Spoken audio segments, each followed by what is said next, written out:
He threw the dinner plate into the sink so hard it cracked straight down the middle. Rachel stood at the kitchen table without moving, the hotel receipt still open in her hand, and Daniel spun around and pointed at her with a fury she had never seen before. "You want the truth," his voice was shaking. "The truth is you have nothing. You are nothing without me." He stepped closer, close enough that she could see exactly how little he was afraid of her. Then he smiled, cold, certain, absolute. "So leave." "I dare you," he said it like a man who had already counted all the exits and locked every single one. Rachel Whitmore had learned somewhere around year 4 of her marriage that the loudest moments in a relationship are never the most dangerous ones. It was the quiet ones you had to watch. The Sunday morning when Daniel forgot her birthday but remembered to call his business partner twice before noon. The dinner party where he introduced her to his colleagues as my wife, not by name, as if she were a feature of the house rather than a person who lived in it. The night she stayed up until 2 a.m. organizing his tax documents, and he walked past her without a word, poured himself a glass of water, and went to bed. Those were the moments that had been slowly, methodically hollowing her out from the inside. But Rachel didn't talk about those moments, she filed them. Cataloged them the same way she cataloged everything else in her professional life, with precision, with patience, and without any wasted emotion. Because Rachel Whitmore was not a woman who fell apart easily. She was a senior financial analyst at Meridian Consulting Group, one of the most respected firms in Austin, Texas. She had spent 15 years learning how to read numbers the way other people read faces, instinctively, deeply, and with an attention to detail that made her colleagues both admire and fear her. She could look at a spreadsheet and know within 4 minutes whether someone was hiding something. She could trace a discrepancy back to its origin the way a surgeon traces a nerve methodically, without panic, without emotion getting in the way. That skill had made her exceptional at her job, and for 12 years she had turned it completely off when she walked through her own front door. She told herself it was love, she told herself it was trust. She told herself that a marriage wasn't a financial audit, and Daniel deserved the benefit of the doubt she extended to no one else.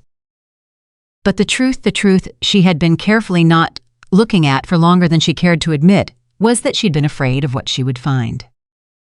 The night everything changed was a Thursday in late October. It had been an unremarkable day at work. She'd closed a client review, sat through 2 meetings, and driven home on autopilot, thinking about nothing more serious than whether she'd remember to take chicken out of the freezer. Daniel had texted her around 4 to say he'd be late. A construction site meeting ran over, he said, which happened often enough that she didn't question it. She got home, she made dinner for 1, she watched 40 minutes of television she wouldn't remember the next day. And then, because Daniel's dry cleaning had been sitting in the entryway for 3 days, and she was tired of stepping around the garment bag, she picked it up to hang it properly in the closet. The jacket pocket was open, she wasn't looking for anything. That's the part she would think about later, in the long, quiet hours when the truth was fully assembled, and she was hussy with it. She wasn't looking. She wasn't suspicious, she was just a woman putting away a jacket. The receipt was folded in quarters, the kind of small, careful folding that suggests the person doing it wasn't thinking about hiding it so much as simply not wanting to look at it anymore. She almost put it back, she almost did, but some part of her, the part that had spent 15 years in the things other people didn't want, found unfolded it anyway. The Blackwood Grand Hotel, Dallas, Texas, 2 nights. A suite. The dates were from the previous month, a weekend when Daniel had told her he was visiting Marcus Webb, his oldest business partner, to go over the financing for a new commercial development project. Rachel stared at the receipt for a long time. She was not a woman who cried easily, but she felt something shift in her chest, not breaking exactly, more like the final settling of a foundation that had been quietly cracking for years. Like she had been waiting for this, like some part of her had always known it was coming and had simply been bracing. She refolded the receipt, she put it in her own pocket. She finished making dinner. When Daniel came home at 8:30, she had food on the table and a glass of wine poured for each of them, and she sat across from him and talked about her day in a calm, measured voice, while every analytical instinct she possessed quietly shifted into a gear she had never used on her own life before. She watched him, she listened, she stored everything. He was relaxed. That was the first thing she noted. Not the careful relaxation of a man hiding something come to large, the genuine, comfortable ease of a man who believed he was not in danger. He talked about the construction meeting. He complained about a subcontractor. He asked if she'd caught the weather forecast for the weekend. He was not afraid of her. That told her everything she needed to know about how invisible she had become. She waited 3 days before she mentioned the hotel. Not because she was afraid, because she needed to understand her own position completely before she walked into a confrontation. She needed to know what she was dealing with before Daniel knew she was dealing with anything at all. She spent those 3 days with her eyes wide open in a way they hadn't been in years. She thought about the conversations she'd half listened to, the business calls she'd heard fragments of. These evenings Des had stayed late at the office with such increasing frequency that she'd stopped tracking them. She thought about the way his business had scaled in the last 3 years faster than she would have expected, faster than the market conditions entirely justified. She thought about her mother. Eleanor Whitmore had died 4 years ago, leaving Rachel an inheritance that was, by most standards, substantial. $340,000, accumulated over a lifetime of careful saving, by a woman who had grown up with very little and learned to hold every dollar like it was the last one she'd ever see. Eleanor had trusted banks and she'd trusted her children, and she had not, in the end, trusted the concept of the future. She'd kept meticulous records of every investment, every account, every decision. Rachel had trusted Daniel to manage that inheritance. She had been grieving, she had been overwhelmed. And Daniel had told her gently, reasonably, with the patient confidence of a man who understood finances, that the best thing to do was reinvest it into the business, where it could grow protected from market volatility, where it would build them a future Eleanor would have been proud of. Rachel had signed the paperwork. She hadn't read it carefully enough. She understood that now. She understood it in the particular hollow way you understand something you've been not understanding for a very long time. On the third evening, Daniel came home to find Rachel sitting at the dining room table with a glass of water and no expression on her face, and she said, very quietly, "Tell me about the trip to Dallas." Daniel sat down. He put his keys on the table. He looked at her with the practiced patience of a man who had rehearsed this or something like it in his head before. "What about it? The hotel," she said, "the Blackwood Grand." A beat, just one, almost nothing, but Rachel saw it. "That was a business expense. Marcus and I were going over the development contract." "You know that. The suite was charged to your personal card," Rachel said. "Not the company card." Another pause, this one slightly longer. "I used the wrong card. I meant to file it as reimbursable." "You know how disorganized I get on trips." Rachel looked at him. "You've never once used the wrong card in 15 years of running your business." Daniel's expression shifted. Not to guilt. She had been prepared for guilt, prepared for defensiveness, even for tears. What she had not been prepared for was the irritation. The way his jaw tightened, the way his eyes went flat, the way he sat back in his chair like a man who had been inconvenienced. "Rachel, I'm not going to sit here and be interrogated in my own house. I'm asking you a question about a hotel receipt. You're accusing me. I haven't accused you of anything." "You're implying I found a receipt in your jacket pocket," she said. She kept her voice completely level. "I would like an explanation." What happened next was not what she expected. Daniel didn't confess. He didn't deflect. He didn't even try to construct a more convincing lie. Instead, he did what Rachel had never seen him do in 12 years of marriage. He got ugly. "You know what your problem is." He stood up from the table, and there was something in the way he moved, not threatening, not physically, but expansive, deliberate, the way a man moves when he wants to fill the space you're in. "You have spent so many years looking for problems in other people's accounts that you can't look at anything in your own life without seeing fraud. You want to find something wrong. This is what you do." Rachel said nothing. "I've been carrying this family for years," he continued. "I've built something from nothing. From literally nothing, and you sit here in this house with your steady paycheck and your benefits and your little title on your business card, and you think you understand what I deal with every single day. You have no idea." "Tell me where the money went, Daniel," he blinked. It was such a specific question that it caught him off guard. "What money?" The suite was $1,700 for 2 nights. The personal card charge was $2,300 total, which means there were additional expenses. Restaurant charges, room service, maybe flowers, I'm not guessing.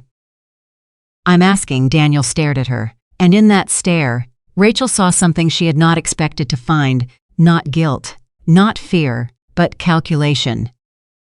The look of a man re-evaluating how much the person across from him actually knew. That look told her more than any confession would have. "You're paranoid," he said finally. "You've always been paranoid. I'd like to see the expense report you filed for that weekend. I don't owe you an audit of my life. That's my mother's money in that company, Daniel." The silence that followed was the longest one yet. Daniel looked at her. Something flickered behind his eyes: surprise, recalculation, something she couldn't entirely name, and then it was gone, replaced by an expression she had seen before. The smooth, controlled composure of a man who had decided to end a conversation he wasn't winning.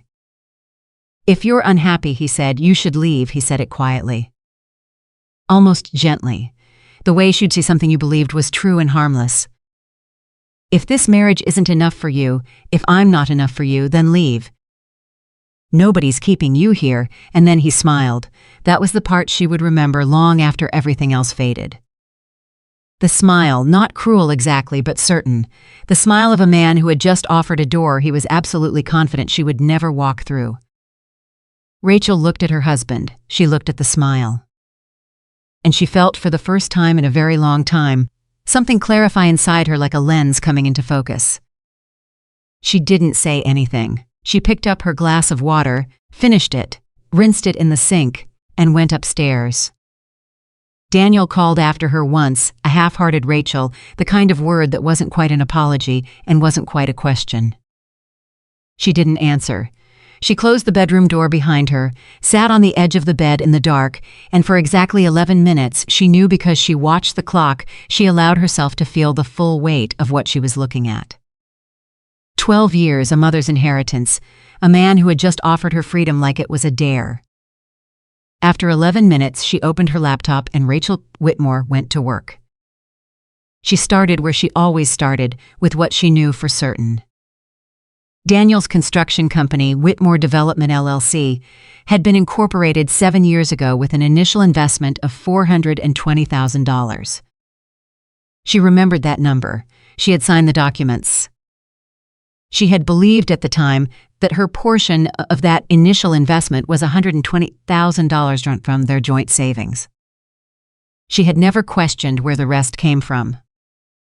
She questioned it now. She accessed the financial records. She had legal access to not the company's full books, but the joint accounts, the household accounts, the investment portfolio she had signed on to over the years. She went slowly, methodically, the way she'd been trained. She didn't rush. She didn't let anger push her past details she might need later.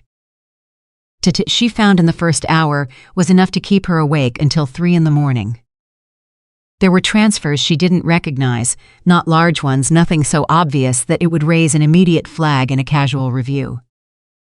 15,000 here, 22,000 there. Transfers to an entity called W Consulting Group appeared in the records with regularity starting about 5 years ago. She had never heard of HW Consulting Group. She wrote down every transaction number, every date, every amount. She cross-referenced them against the household expenses. She remembered the renovation they'd done on the kitchen 3 years ago, the cars they'd bought, the vacations they'd taken. Some of the transfers corresponded to real expenses. But not all of them, not even close to all of them. She kept going. Around midnight, she found the first thread that connected to her mother's estate. It was buried. She would not have found it without knowing what she was looking for, without the specific patience that comes from years of professional practice. The original investment from Eleanor Whitmore's estate, the $340,000, had been processed through a trust account, then transferred in segments into Whitmore Development's capital holdings. That part was documented. That part had Rachel's signature on it.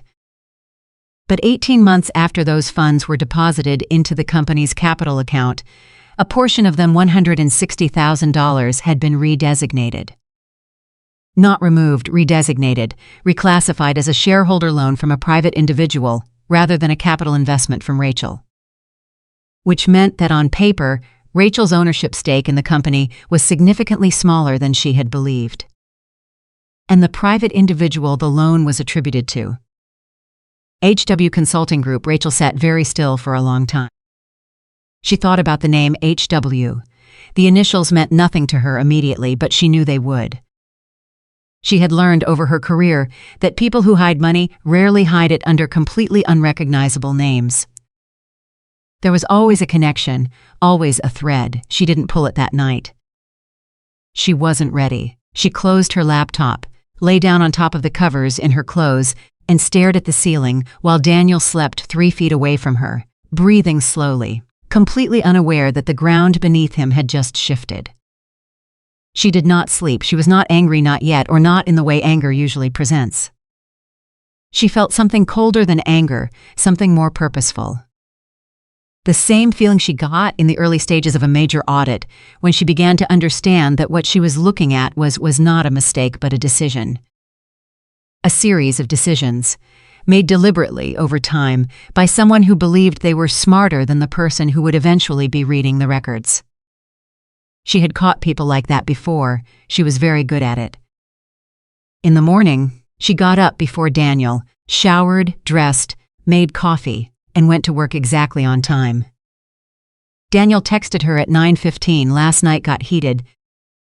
I'm sorry, let's talk tonight. Rachel read the text twice. She noted the specific grammar of the apology, the passive construction, got heated, which assigned responsibility to the abstract atmosphere rather than to either of them. The lack of any specific acknowledgement of what had been said. The word talk, which in Daniel's vocabulary typically meant I will explain myself until you agree with me. She typed back, okay, and then she called the one person she trusted more than anyone in Austin, Texas. Her name was Vivian Cole, and she was one of the best divorce attorneys in the state. Rachel had met Vivian 6 years ago through a professional networking event. They had become friends in the careful way that two extremely capable women sometimes do, not immediately intimate, not effusive, but deeply respectful of each other, the kind of friendship built on a shared understanding that the world required you to be smarter than it expected. Rachel had attended Vivian's events. Vivian had referred clients to Rachel's firm. They had lunch every few months and talked about work and their mothers and the particular frustrations of being taken less seriously than you deserved. Rachel had never called Vivian in a professional capacity. She called her now. Vivian answered on the second ring. Rachel, good morning. I need to understand something, Rachel said. If a spouse's inheritance was redirected into a jointly owned business and then reclassified in the company's records without the spouse's knowledge, what does that look like from a legal perspective? There was a short pause. It looks like several things, Vivian said carefully. Can you come in? I can come in on my lunch break. Come at noon. I'll clear my schedule. Rachel arrived at Vivian's office at 12:03. She spread the documents she had printed that morning across the conference table. Vivian looked at them for a long time without speaking. She was a woman who had seen a great deal, and she had the practiced stillness of someone who had learned not to let her first reaction be her visible one. But Rachel, who was good at reading people, saw the shift in her expression. The particular tightening around the eyes that meant what she was looking at was significant. How long have you been collecting these? Vivian asked finally. Since last night. Vivian looked up. Since last night. I work fast, Rachel said, when I understand what I'm looking at. What you're looking at, Vivian said slowly, assuming these records are accurate, is a reclassification of marital assets without disclosure. If your mother's inheritance was incorporated into the business as a capital investment and you signed documents that effect, then the subsequent reclassification of those funds as a third-party loan changes ownership position without your knowledge or consent. Depending on what that entity is and who controls it, this could constitute fraud. Rachel nodded once. She had expected that word. She had been moving toward it for 12 hours. I need to find out who controls HW Consulting Group, she said. I know someone who can run a corporate records search, Vivian said. It'll take a day, maybe two. How soon can you have papers ready to file? Vivian looked at her steadily. You're sure?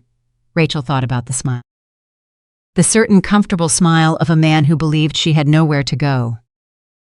I've never been more sure of anything in my professional life, she said. Then give me 48 hours, Vivian said. And Rachel? She paused, and for a moment the attorney dropped away and just the friend was there, direct and clear-eyed. Whatever you find, don't let him know you're looking. Not yet. The moment he knows you're looking, things will start to move. I know, Rachel said. She drove back to work with the particular focused calm of a woman set something in motion that could not now be stopped. That evening, Daniel was waiting for her. He had cooked dinner. This was not nothing. Daniel cooked approximately 4 times a year, and each time he did, it was accompanied by a quality of performance that told you the occasion was significant to him. He'd made pasta, he'd opened a good bottle of wine. He'd set the table the way she liked it. I've been thinking about last night, he said. Me too, said Rachel. She sat down. She let him pour the wine. She watched him with the same careful, pleasant non-naturality she had learned to maintain in professional settings when she was waiting for someone to reveal more than they intended to. I was harsh, Daniel said. I didn't mean what I said. About leaving, which part didn't you mean? He hesitated. I don't want you to leave. You know that, do I? Rachel, he put his fork down. I know you're upset. I know the hotel thing. I know how it looked, but I need you to trust me. She looked at him across the table. Trust was such an interesting word. She had spent 12 years trusting him. She had trusted him with her mother's money. She had trusted him with her time and her energy and the small daily surrenders that accumulate over years into something so large you can no longer see where they started. I trust you, Daniel, she said, and she watched the relief move across his face, and she filed it, and she said nothing more about the hotel, and nothing more about HW Consulting Group, and nothing more about Vivian Cole. She asked him about his day. He told her. He's more relaxed than she'd wins him in weeks. After dinner, she washed the dishes and he watched television, and the evening proceeded entirely normally, and Daniel went to bed at 10:30 and kissed her forehead and said, "We're okay," in the voice of a man who needed that to be true. Rachel said, I know. She waited until she could hear his breathing slow and deepen. Then she got up, went to the kitchen table, opened her laptop, and kept working. She needed to understand the full picture before she made another move. Because what she had found so far was not the whole story. She could feel it. The way she awed the presence of information that hadn't yet surfaced, like pressure building behind a closed door. The HW Consulting Group thread was going to lead somewhere specific, somewhere she suspected she already knew, and she needed to be prepared for what she found when she got there. More importantly, she needed to understand exactly what she owned. Because when this ended and it was going to end, she was clear-eyed about that now, clear, in a way she hadn't allowed herself to be in a very long time. She was not going to walk away from what belonged to her. Not her mother's money, not her 12 years of contribution to a household, to a business, to a life. Not $1 of it. By the time she went to bed that night, she had identified 7 additional transactions that she could not account for through legitimate business expenses. She had cross-referenced 3 years of company growth against industry benchmarks. Sensible Sensible had consistently outperformed the market in ways that, under normal circumstances, would require either exceptional skill or an unusual source of capital. She had begun to sketch the shape of something that was larger and more deliberate than a hotel receipt.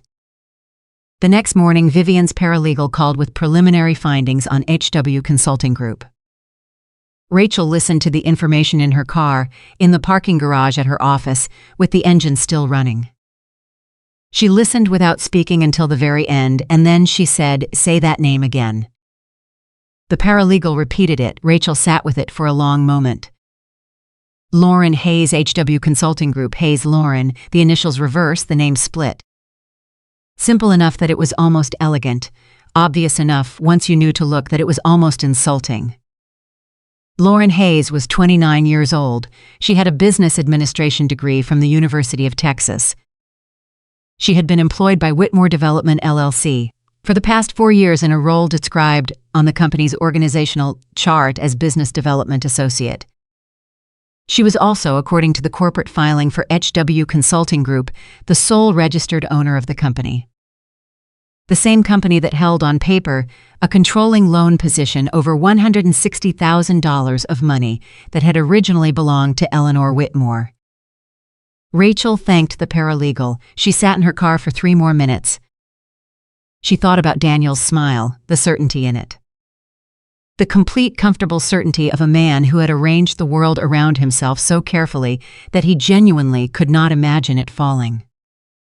She thought about her mother, who had kept every dollar she had ever saved because she understood, in the bone-deep way people who have lost things understand, that security is not given. It is built, it is protected, and when someone takes it from you, you do not simply accept that. Rachel picked up her phone. She called Vivian. "I have a name," she said. "Tell me," she told her. There was a pause on Vivian's end, brief, professional. "Okay," Vivian said. "Now we file." Vivian Cole's office smelled like strong coffee and old leather, and Rachel had always found it oddly calming, the smell of a place where serious things got handled seriously. She sat across from Vivian the morning after the phone call about Lauren Hayes, and she placed a folder on the table between them without saying. Vivian opened it. She read the first page, then the second. Then she set the folder down, took off her reading glasses, and looked at Rachel with the particular expression of a woman who has spent 20 years in family law and has learned not to be surprised by anything but occasionally still is. "He reclassified your mother's investment as a third-party loan," Vivian said.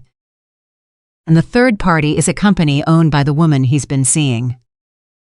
"That's what the records show, Rachel." Vivian paused. "This isn't just an affair, I know. This is asset concealment. This is potential fraud. If we can establish that the reclassification was made without your knowledge or consent, and it appears we can then your ownership stake in Whitmore Development is significantly larger than what's currently reflected in the company's books." "How much larger?" Vivian looked back at the folder. She ran some numbers quietly, the way attorneys do, when they're calculating in real time and don't want to commit to a figure they can't defend. "Potentially controlling," she said. Rachel sat with that for a moment. Controlling. She had signed into that company as a minority partner, a limited investor, a wife who trusted her husband to manage the details. If the reclassification was reversed, if the court agreed that the funds from her mother's estate had been improperly redesignated, she might hold the larger share. "What do we need?" Rachel asked. "Original documents. The trust paperwork from your mother's estate. Bank records going back as far as you can get them. The corporate filing history for HW Consulting Group. And ideally," Vivian said, "testimony from someone inside the company who can speak to how the reclassification was initiated.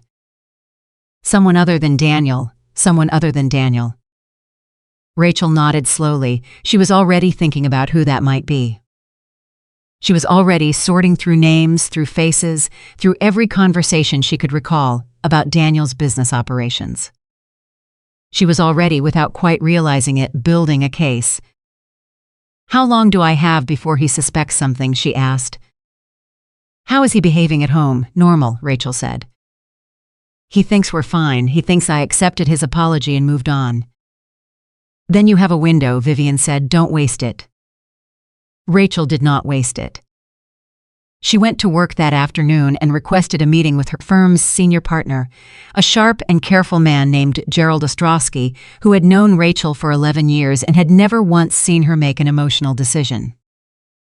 She told Gerald she needed access to certain research tools for a personal financial review, not unusual for someone in her position, and Gerald, who trusted her judgment completely, approved the request without asking specifics. That access gave her what she needed to go deeper. By the end of that first full week, Rachel had assembled a picture that was considerably more complicated than a single hotel receipt. HW Consulting Group had been incorporated 4 years and 3 months ago. That date mattered. She had placed it next to another date, the date Daniel had told her he was bringing on a new business development associate, and the gap between them was 11 days. 11 days after Lauren Hayes became an employee of Whitmore Development, she incorporated HW Consulting Group. Rachel looked at that for a long time. Then she pulled the corporate documents for HW Consulting Group and cross-referenced the registered address. It was a commercial mail forwarding service, the kind of address used by entities that exist primarily on paper. But the phone number on the filing was registered to a real person, and that person was Lauren Hayes, and the phone from some had been in service since the same month the company was incorporated. None of this proved the relationship was romantic. Rachel knew that. She also knew that none of it needed to prove anything on its own.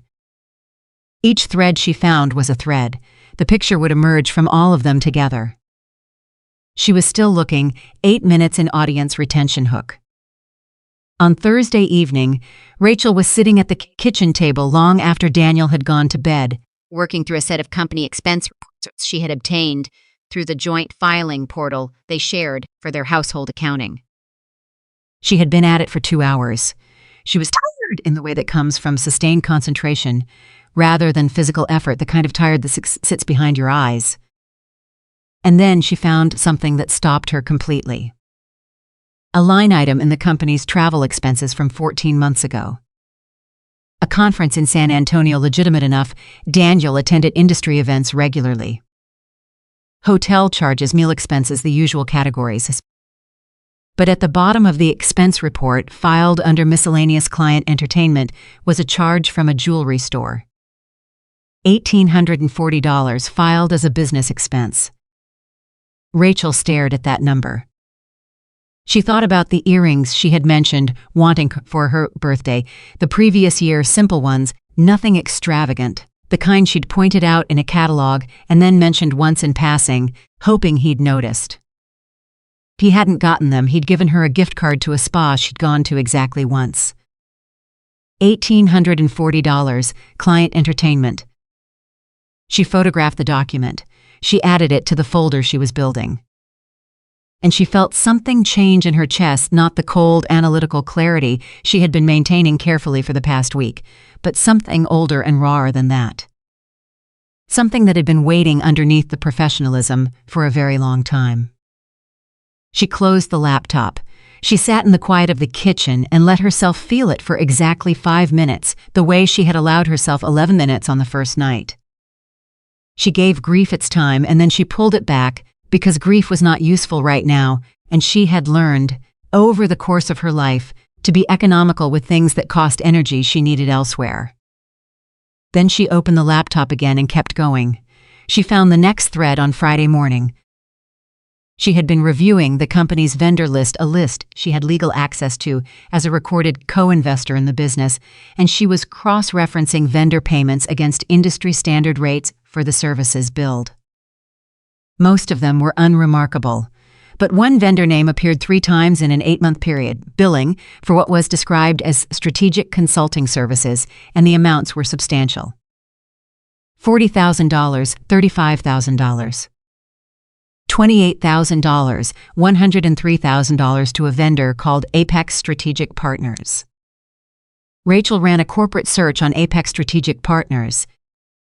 It was incorporated in Nevada, which was not unusual for holding entities seeking privacy protection. The registered agent was a law firm, which was also not unusual. The beneficial ownership was not publicly disclosed, which was also not unusual and also told her exactly nothing. But the date of incorporation was, Apex Strategic Partners had been incorporated 2 months before HW Consulting Group. 2 companies, 2 dates, a woman named Lauren Hayes at the center of one, and Rachel now suspected connected to the other. She called Vivian. I need a forensic accountant, Rachel said. Someone who can follow corporate structures across multiple entities. I have exactly one person I trust for this, Vivian said. His name is Paul Mara. He's expensive. Book him, Rachel said. Rachel, this is going to take. Book him, she said again. I need to know the full picture before we file. Vivian was quiet for a moment. You're not just going after the divorce settlement, are you? Rachel thought about her mother's money. About $160,000 that had been sitting in a company account for 4 years, quietly reclassified, quietly reassigned, quietly removed from the woman it was meant to protect. I'm going after what's mine, she said, all of it. 12 minutes major twist building. Daniel came home early that Friday afternoon. Rachel was still at work when he texted just a casual heading home early. Want to grab dinner out tonight? And she had texted back, sounds good. What time? Because she had learned, in the past week, that the most powerful thing she could do was continue to seem entirely, completely normal. They went to dinner at a restaurant they'd been going to for years, the kind of place where the host knew their name and their usual table. Daniel was in a good mood, an exceptionally good mood, the kind that had a specific quality, a lightness in his voice that she had seen before and had previously attributed to a good day at work or a deal coming together. She looked at it differently now. She listened to everything he said.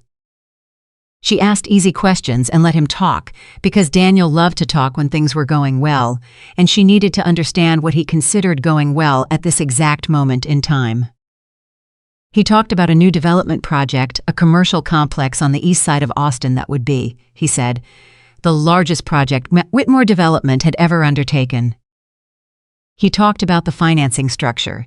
He mentioned that a major private investor had come on board, someone with significant capital, someone who would make the deal viable in a way it hadn't been 6 months ago.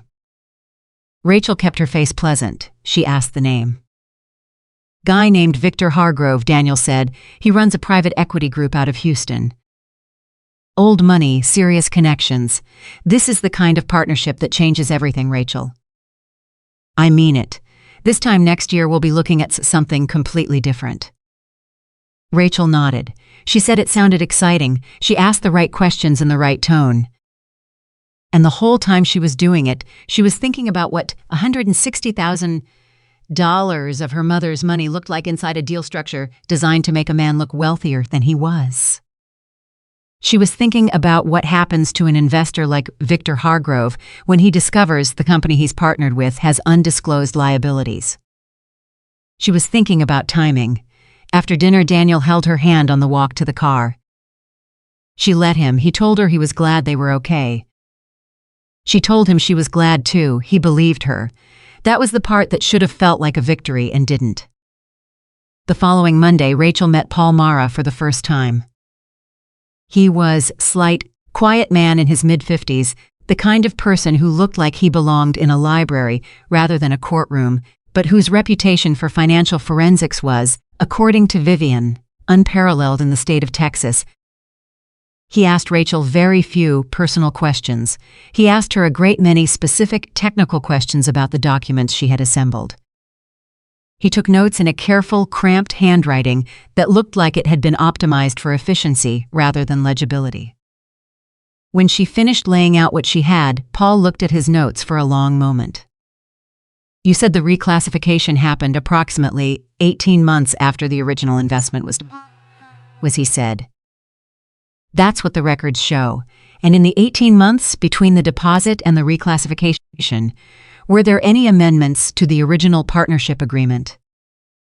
Rachel frowned. Not that I signed. Paul looked up at her. His expression was careful. I'd like to check that. What do you mean? I mean, he said, in the patient tone of a man choosing his words with great precision, that if a reclassification of this magnitude was made to a company's capital structure without a co-invest knowledge, the question becomes how it was documented. Something like this doesn't happen without paperwork. Which means either the paperwork doesn't exist, which is its own kind of problem, or the paperwork exists but was generated without your participation. Rachel was quiet for a moment. Are you saying someone might have signed my name? I'm saying I'd like to look at the documentation carefully, Paul said. And I'm saying that if I find what I think I might find, then what we're looking at is considerably more serious than improper reclassification. Audience retention hook, 18 minutes. Rachel drove home that evening, with the windows down even though it was cool, because she needed the air moving around her. She needed the physical sensation of something to hold on to, while the implications of what Paul had just said arranged themselves inside her. If someone had signed her name, if the amendment that allowed the reclassification of her mother's investment had been without, was it if there was a document somewhere with a signature that was not hers, then what she was dealing with was not a divorce dispute. It was a crime. She had been prepared for betrayal. She had been preparing for it carefully and methodically for 2 weeks. But there is something about naming a thing with full legal precision that changes the weight of it. Fraud was a different weight than an affair. Forgery was a different weight than fraud. She sat with it. She thought about Daniel at dinner 4 nights ago, relaxed and happy, holding her hand, talking about Victor Hargrove and the Eastside development deal. Unaware that she had spent the past 2 weeks building a structure around him that he could not see. She thought about the smile, the specific, certain smile. And she felt, for the first time, not just the cold, analytical clarity that had been carrying her, but something underneath it, something that was not quite anger and not quite grief, but was made of both of them. A kind of resolve that had a temperature to it, that felt almost physical.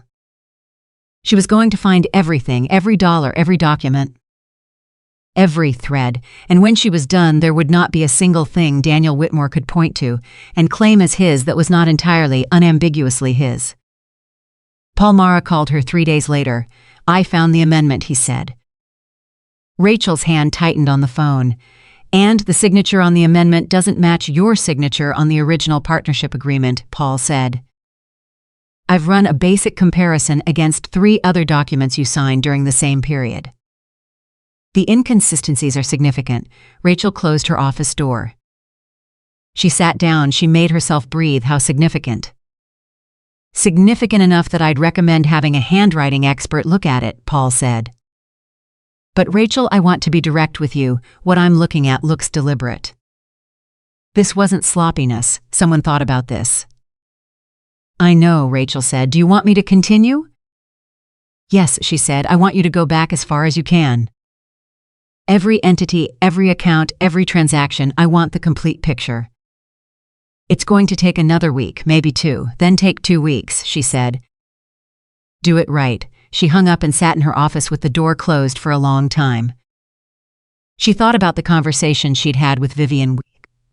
The one where Vivian had said, "The moment he knows you're looking, things will start to move." Things were going to start moving very soon. She could feel it, not because Daniel had given any indication that he suspected anything, but because evidence of this scale doesn't stay still forever.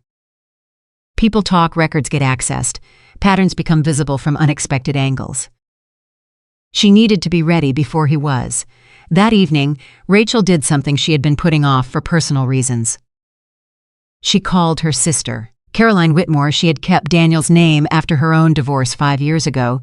A decision she described as too exhausted to deal with the paperwork, was 3 years younger than Rachel, louder and less contained, and the only person in Rachel's life who had ever openly disliked Daniel without bothering to hide it. "He's too comfortable," Caroline had said once, years ago, when Rachel had tried to explain why she loved him. Men who are too comfortable at 34 become men who stop looking at you by 44. Rachel had defended Daniel then. She thought about that now as she listened to the phone ring. Caroline picked up on the 3rd ring. Hey, Rachel said. There must have been something in her voice, because Caroline was quiet for exactly 1 second, and Caroline was never quiet before she said, "What happened?" Rachel told her not everything, not the legal details, not the forensic accountant, not the potential forgery. But the hotel receipt, the HW Consulting Group, the Lauren Hayes thread, the jewelry store charge under client entertainment. She told her enough. Caroline was silent for so long at the end that Rachel thought the call had dropped. Caroline, I'm here. Her voice was different, quieter. How long have you known? 3 weeks. And you're just telling me now. I needed to be sure of what I was looking at before I talked to anyone, Rachel said. You know how I work. I know how you work, Caroline said. Rachel, what do you need? And that question so simple, so direct, so entirely unconcerned with, except what Rachel needed was the thing that almost broke her composure. She felt the edge of it, the sharp corner of a grief she hadn't given herself time to sit with properly, and she breathed through it carefully. I need a place to stay when I'm ready to leave, she said. I'm not ready yet, but when I am, it's going to happen quickly. You have a room here, Caroline said immediately. It's yours whenever you need it, for as long as you need it. Thank you, Rachel. Caroline's voice softened. He doesn't deserve you. He never did, but you are going to be so much better on the other side of this. I know, Rachel said. She did know. That was the strange part.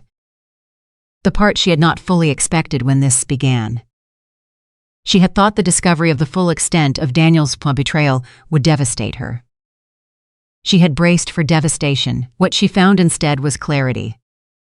The kind of clarity that comes when you have been slightly wrong about the shape of your own life for a very long time, and then one day the true shape becomes visible, and even though it is harder than you expected, it is somehow less frightening than the uncertainty was. Major twist 22 minutes. The twist came on a Tuesday from a direction she hadn't anticipated. Rachel had spent the morning at work and the afternoon on a call with Paul, who was methodically working through the second entity, Apex Strategic Partners, and the picture he was building was significant and damning and growing in ways that made Rachel's chest tighten every time she thought about the scope of it. But the twist didn't come from Paul, it came from Marcus. Marcus was Daniel's oldest business partner, the man Rachel had met 15 years ago when Daniel was first building the company, a straightforward, unpretentious man who had invested early and held a minority stake in Whitmore Development. She had always liked Marcus. He had always seemed, to her professional eye, like a genuinely honest person in an industry that attracted many who were not. He called her cell phone at 4:30 on a Tuesday. Rachel, he said, I hope I'm not overstepping. She noticed the care in his phrasing. You're not. What's going on? A pause. I've been wanting to call you for about a month. I need to talk to someone I trust, and I think you need to know something. Rachel's pulse did not change. She had learned over the past 3 weeks to hold still in moments that wanted her to react. I'm listening. There's a deal moving, Marcus said. The East Side development. Daniel has been presenting it to Victor Hargrove as a clean acquisition, sound financials, strong equity base, no material liabilities. I know about the Hargrove deal, Rachel said carefully. What you might not know, Marcus said slowly, is that 6 weeks ago, Daniel had me sign off on a summary of the company's capital structure. For Hargrove's due diligence, I reviewed what he gave me. It showed a different ownership structure than what I understood to be accurate. He paused. Rachel, it didn't include you. Rachel closed her office door with one hand while she held the phone with the other. Say that again. The capital summary that Daniel presented for the Hargrove deal, Marcus said. Your name isn't on it. Your investment history isn't referenced. The ownership structure shows Daniel as the primary stakeholder and HW Consulting as a minority debt holder. Another pause. I didn't sign off on that version. I told Daniel I wouldn't. But I don't know which version Hargrove's team actually received. Rachel sat down. She thought about Victor Hargrove somewhere in Houston reviewing documents that described a company in which Rachel Whitmore had no recorded ownership.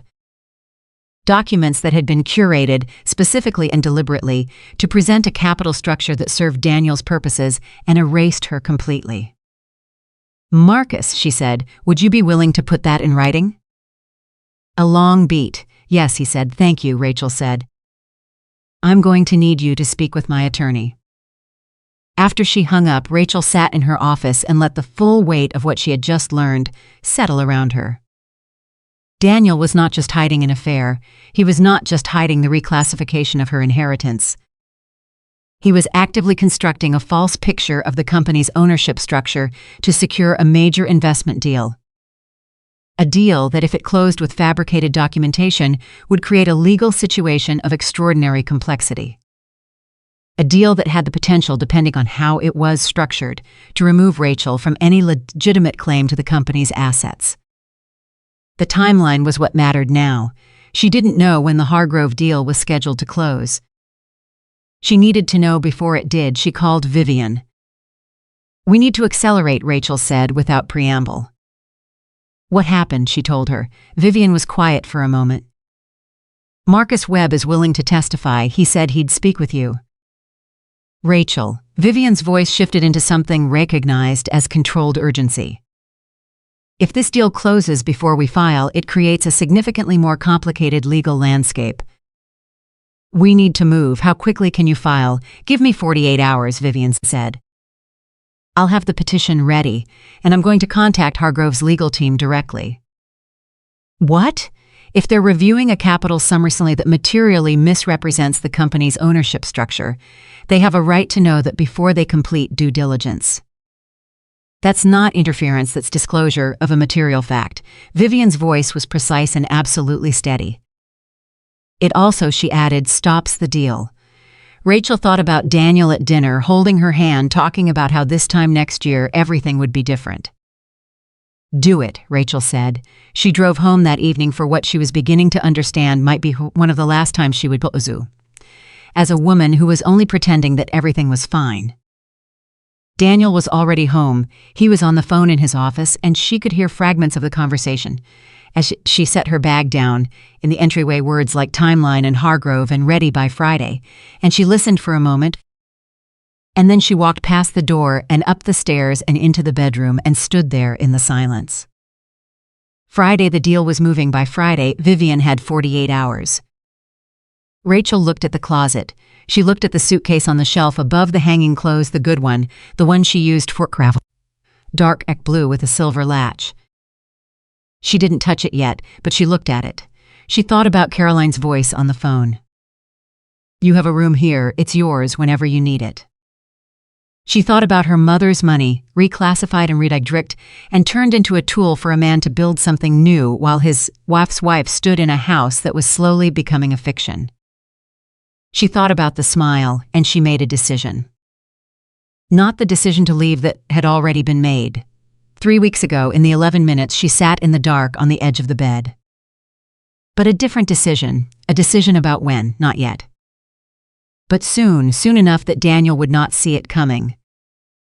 Soon enough that when she walked out, there would be nothing left for him to take back. That night, Daniel knocked on the bedroom door.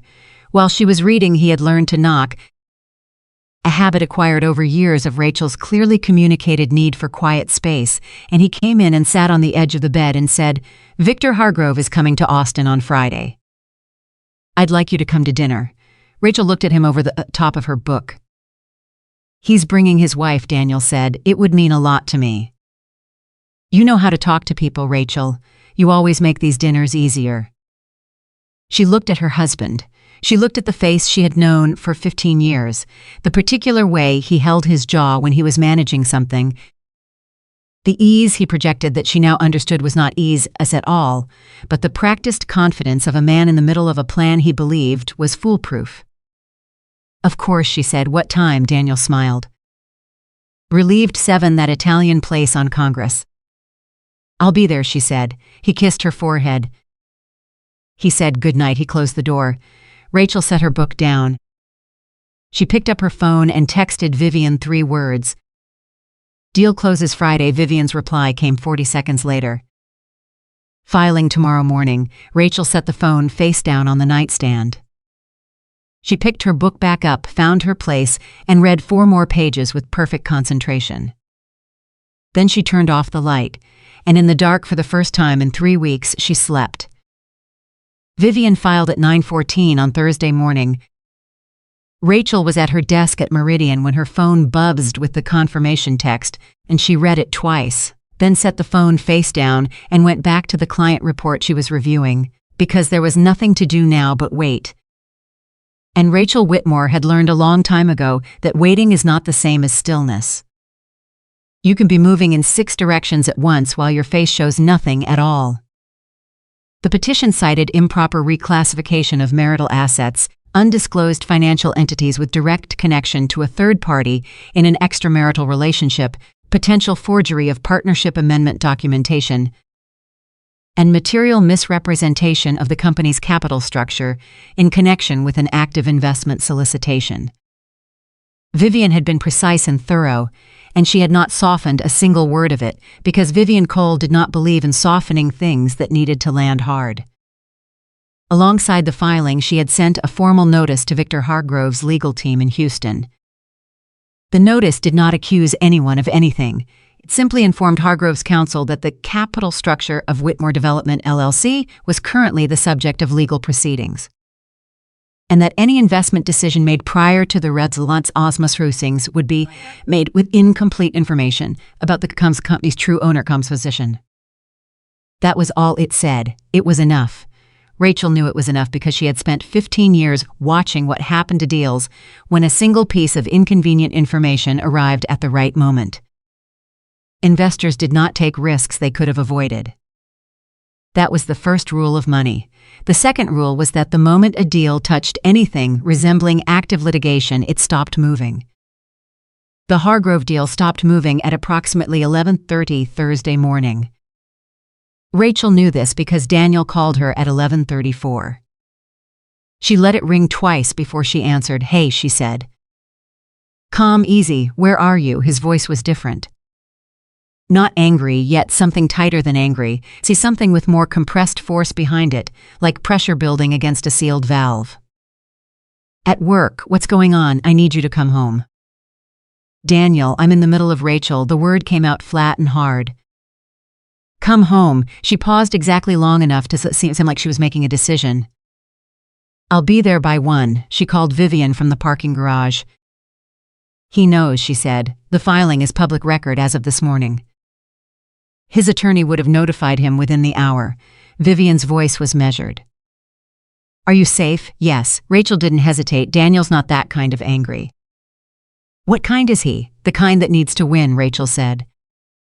"He's going to try to talk his way out of this. He's going to try to make me feel like I've made a terrible mistake." "Can he?" "No," Rachel said simply. "Good, don't sign anything.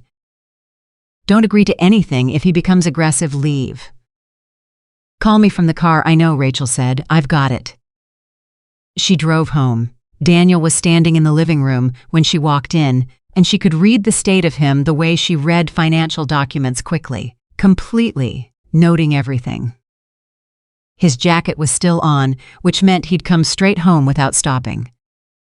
His phone was in his hand. His jaw was set in the particular way it set when he was managing something he hadn't anticipated. He waited until she had set her bag down. "You filed for divorce," he said. "Yes," without saying a word to me. "Yes." He stared at her. She watched him process that, the simple, direct acknowledgement with no apology attached to it, no softening, no attempt to contextualize or justify. She could see it did not compute. In 12 years of marriage, Rachel had always, eventually, explained herself. Always found a way to frame difficult truths as collaborative problems, rather than unilateral decisions. "Why?" he said, and under the controlled surface of the word, there was something that surprised her, not quite hurt, but adjacent to it. The shock of a man confronting a version of his wife he had genuinely not believed existed. "I think you know why," she said. "The hotel," he said. "Rachel, if this is about, it's not about the hotel." He stopped. She watched him recalibrate. "Then what is it about?" Rachel looked at her husband. She had thought about this moment. She had run it through her mind in various versions over the past 3 weeks, had considered different approaches, measured and precise, or emotional and direct, or cold and legal. She had considered saying everything. She had considered saying almost nothing. She had decided on the truth, simply without theater. "It's about my mother's money," she said. "It's about HW Consulting Group. It's about Lauren Hayes. And it's about an amendment to our partnership agreement that I did not sign." The silence that followed was the longest one they had ever shared. Daniel's expression moved through several things in quick succession. She watched it happen and cataloged it the way she cataloged everything. First, a flash of something raw and genuine, something that might have been real fear. Then the rapid, almost visible process of containment. And then, sliding into place over the top of all of it, the smooth composure she had seen him deploy 1,000 times in business contexts when something had gone wrong and he needed to project control. "You don't understand how any of that worked," he said. His voice had dropped to something lower, more careful. The voice of a man who has decided to be patient with someone who has made an error. The reclassification was a standard accounting adjustment. "Paul," he stopped. "Paul?" Rachel said. He had said a name he intended to. She saw it register on his face, the small stumble, the quick recovery. "My accountant," he said. It was his recommendation. "There's documentation. There's documentation of a signature that isn't mine," Rachel said. "Paul Mara has reviewed it. This time the silence was different." "Shorter, harder. Who is Paul Mara?" "He's a forensic accountant," Rachel said. "He's been reviewing the company's financial records for the past 2 weeks." Daniel looked at her, and for a moment, just a moment, the composure dropped completely, and she saw what was underneath it. Not the husband she had known, not the businessman, not the confident man with the certain smile. Just a person who had underestimated someone and was only now understanding the full cost of that mistake. "Rachel," he said, "whatever you think you've found." "I've contacted Victor Hargrove's legal team," she said. "His due diligence team has been informed that the capital structure you presented is currently under legal review." Daniel went very still. "The Hargrove deal," she said, "is on hold." He didn't move for a long moment. He stood there with his phones in his hand and his jacket on, and the expression of who has just watched something he spent years building begin to come apart in a way he cannot immediately stop. "You did that," he said, very quietly. "Yes, you could destroy everything I've built." Rachel looked at him steadily. "What you've built," she said, "was partly built with money that belonged to my mother." And then to me, he took a step toward her. Not threatening, she had been honest with Vivian about that. Daniel was not a man who expressed his anger physically, but forceful, present. The step of a man it teaches you to understand that he is still in the room. "I made that money worth 10 times what it was," he said. "That company exists because of what I did, not because of a check." "That check," Rachel said, "was my mother's life savings. And you used it to build something and then removed my name from it." "That is not what happened. I have documentation that says otherwise." His voice rose then, the first time it had risen since she'd walked in. "You have a misunderstanding. You have someone who doesn't understand how construction financing works telling you a story that fits what you wanted to find." "I found it before I wanted to find it," Rachel said. "I wasn't looking for this, Daniel. I was looking for an explanation for a hotel receipt. You could have given me that, and it would have been the end of it. You chose to tell me I was paranoid. You chose to tell me to leave." He said nothing. "So I'm leaving," she said, "and I'm taking what's mine." 10 minutes, major twist, audience hook. The thing about Daniel Whitmore was that he did not give up easily. That was the quality Rachel had admired most in him when they were young, the relentless, driving refusal to accept an outcome he didn't want. She had watched him rebuild a failed contract from nothing, talk a bank into a loan. 3 people had already declined, hold a business together through a market downturn that broke other companies twice his size. That quality had made him exceptional. It also made him dangerous in the particular way that people who do not accept unwanted outcomes can be dangerous. He called her 3 times before dinner. She didn't answer. He texted twice, calm, measured texts that were clearly composed rather than impulsive, the kind of texts a man writes when he is controlling his communication carefully. She read them both and did not reply. She was packing. Not everything. She was deliberate about it. The things that were hers beyond any argument, her personal documents, her professional files, 2 boxes of her mother's things that she had kept in the back of the closet for 4 years. Her clothes, her grandmother's jewelry, the photographs she cared about. She was not taking the furniture, she was not taking the art. She was not taking anything that would require a negotiation she wasn't ready to have today, because today was not the day for every battle. Today was the day for the one that mattered. Caroline arrived at 4 o'clock.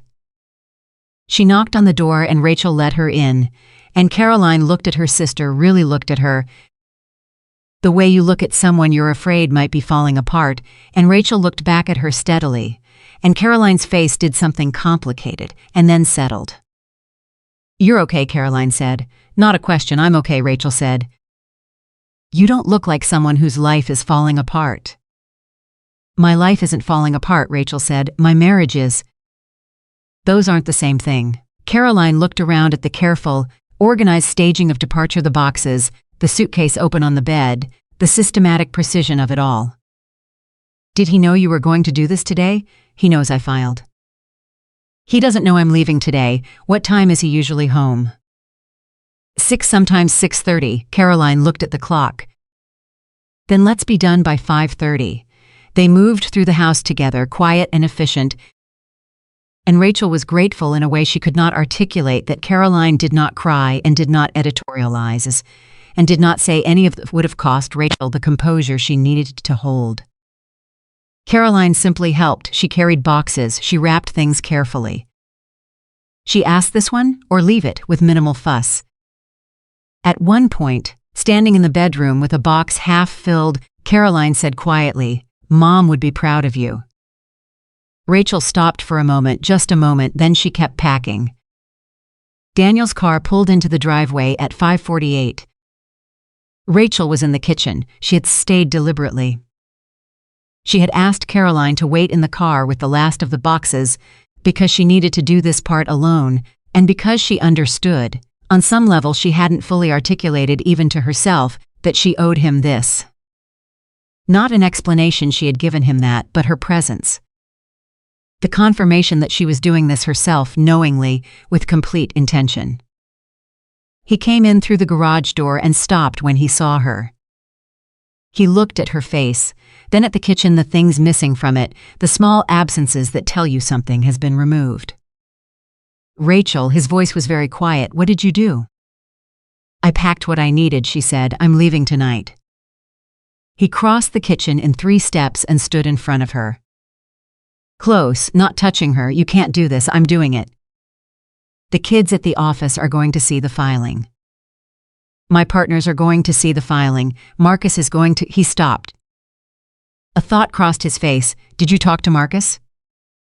She said nothing, which was its own answer. His face changed. "Marcus talked to you. He called me," Rachel said. "He was worried about what he'd been asked to sign off on." "Marcus doesn't understand the deal structure.